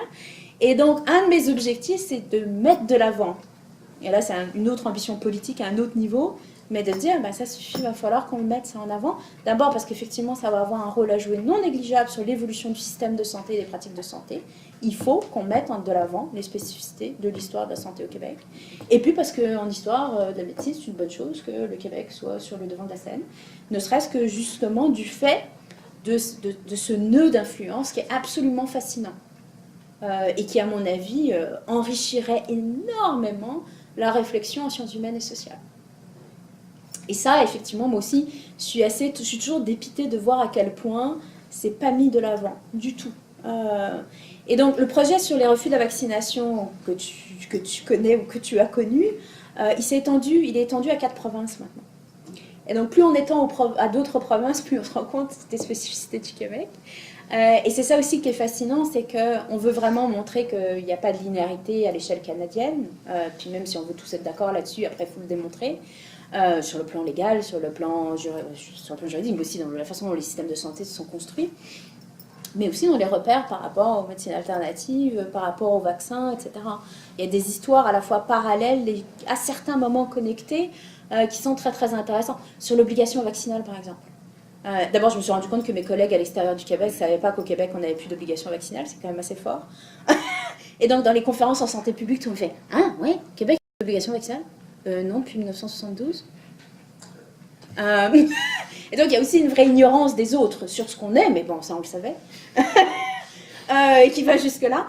Mais justement, de regarder, par exemple, l'histoire parallèle de l'obligation vaccinale versus la suppression de l'obligation vaccinale versus son retour en Ontario, par exemple. L'Ontario est arrivé à l'obligation vaccinale dans les années 80, alors que nous, on l'a supprimée en 72. Par ailleurs, je vous rappelle, les pathogènes, les frontières, ils ne connaissent pas. Donc ça pose toutes sortes de questions et toutes sortes de défis. L'Ontario qui va venir voir le gouvernement du Québec dans les années 80 en disant votre suppression de l'obligation vaccinale, c'est pas une bonne idée. Le Québec répond à l'Ontario, oui, mais vous êtes beaucoup trop influencé par le modèle américain, pas nous. Et donc toutes ces tensions-là, on les retrouve dans les discours. Alors on les voit pas dans un premier niveau, là, il faut vraiment creuser. Et des tensions qui ont des effets extrêmement pervers. Sur les politiques vaccinales, par exemple. On a, à l'échelle du Canada, on a un calendrier vaccinal par province. C'est pas les mêmes. Alors vous travaillez en Ontario, vous passez la frontière, et puis là vous emmenez votre enfant chez le pédiatre, puis il regarde, puis je dis, qu'est-ce que c'est ça? Puis soit il va être 3 fois vacciné contre la même chose, soit pas du tout. C'est là où on en est. Et là encore, effectivement, le fait de regarder ça dans une perspective sur le long terme et de mettre les décideurs, les experts en santé publique devant non seulement ces réalités, mais leur construction, puisqu'elles ont comme impact, c'est absolument fondamental. Voilà. Mais quand on regarde, par contre, les seuls discours qui existent sur la fameuse épidémie de 89 au Québec, qui est intéressante aussi pour ça, parce que c'est une épidémie québécoise. Ce qui est fascinant, là encore, les pathogènes, ils circulent. Ben non, c'est juste au Québec. Alors évidemment, le reste du Canada s'en donne à cœur joie. Forcément, c'est le Québec, ils n'ont plus d'obligation vaccinale, puis de toute façon, on le sait, ils aiment les médecines alternatives, puis ils n'aiment pas le médecin, puis blablabla. Hein, le Québec bashing typique qui remonte au 19e siècle. Hein, je vous renvoie aux traductions d'épidémies de variole en 1885, hein, qui a été étudiée par un historien qui s'appelle Michael Bliss, et qui montre à quel point la presse anglophone tape sur les francophones qui sont pauvres, pas éduqués, sales, et c'est pour ça qu'ils ont la variole. On a rarement mis en lien la variole et la pauvreté et le manque d'alphabétisation. Donc voilà, alors cette récupération de ce type de discours, mais en même temps la question reste entière. Pourquoi cette foutue épidémie s'est quasiment arrêtée aux frontières? Ah bah oui, parce qu'on a beau tourner autour, il faut quand même... alors, il va y avoir des cas de rougeole en 90, 91 ailleurs. C'est-à-dire que ça va progresser quand même. Mais si on regarde les statistiques pour l'année 89, il y a à peu près 12 000 cas de rougeole au Canada, puis c'est 11 982 au Québec. Ben, une de mes hypothèses, elle est en validation. Il y en a plein. Hein. L'historien, il n'a jamais une explication à un phénomène. C'est une des raisons d'ailleurs pour lesquelles personne ne nous aime, parce que c'est toujours trop compliqué. Mais un des éléments que je mets en évidence, puis que je vais articuler à d'autres, c'est qu'en fait, en 89, la plupart des gens qui ont été infectés par la rougeole, c'est non pas des jeunes enfants, des très jeunes enfants. La rougeole, normalement, infecte surtout les enfants de 0 à 5 ans. Il y en a eu, bien sûr. Mais il y a eu surtout des adolescents, entre l'âge de 15 à 18 ans, 19. Alors qui en plus sont encore à l'école ou au cégep, hein, et la rougeole est hyper contagieuse. Donc ça a diffusé comme ça. Mais la première chose, c'est de se dire, mais pourquoi c'est passé de 15 à 18 ans? C'est une tendance qu'on voit ailleurs, c'est pas juste au Québec, mais c'est une tendance lourde au Québec. Alors ça, il faut remonter au moment où ils auraient dû être vaccinés, ou s'ils n'ont pas été vaccinés, ou s'ils ont été vaccinés, qu'est-ce qui s'est passé? Ok? Alors, on remonte au début des années 70. Alors, on se retrouve avec la question de l'obligation de la suppression. Il y a peut-être quelque chose là. Mais on se retrouve surtout avec la mise en place du nouveau système de santé publique au Québec. Les premiers CLSC. Et la mise en place des premiers CLSC, vous allez me dire, ça ne va pas vous étonner des masses, c'est un cirque innommable. Et un des problèmes associés à ça, c'est que les services de vaccination ne sont pas offerts à la mesure à laquelle ils devraient être offerts, ou même comme ils étaient offerts dans les années 60. Et les gens se plaignent. J'arrive pas à faire vacciner mon enfant. On n'est pas dans les refus de vaccination, là. On est dans l'inaccessibilité à la vaccination. Ok? Alors voilà le genre de choses qui fait la spécificité du Québec à l'époque, mais qui pourrait faire la spécificité de l'Ontario dans les années 90 pour une autre épidémie. Hein, je veux dire, voilà. Merci. On attend pour une toute petite dernière question. Je ne sais pas si Alexandre, tu voulais reprendre la parole sur... Non, je laisse à la salle. Ouais. Si quelqu'un veut ajouter quelque chose, poser une question, réagir, possible. C'était très intéressant. Merci. Mais on va peut-être conclure la la question. Moi, j'ai surtout oublié mon papier qui dit quand est la prochaine séance. Ah, je l'ai. Merci beaucoup déjà. Ouais, merci. Ça m'a fait plaisir. Oui, on peut bien. Donc je vais me charger d'annoncer la prochaine séance. Donc c'est les jeudis, vous l'avez compris, de 5 à 7, une fois par mois. Le programme est en ligne, accessible partout. La santé en débat sur Google, bien que vous y arrivez. La prochaine séance, donc jeudi 16 février, à 17h, même endroit. On reçoit Pierre-Olivier Mécaud, donc, qui est philosophe à l'Université Laval, et qui vient nous parler de ses travaux sur le diagnostic rétrospectif. Est-ce qu'on peut dire que Ramsès est mort du cancer, sachant que le cancer n'existait pas quand Ramsès vivait? Donc, quelle est la manière dont on peut définir la santé et la maladie? Est-ce que les maladies ont une existence historique? Est-ce que le cancer a commencé à un moment et il va s'arrêter à un moment?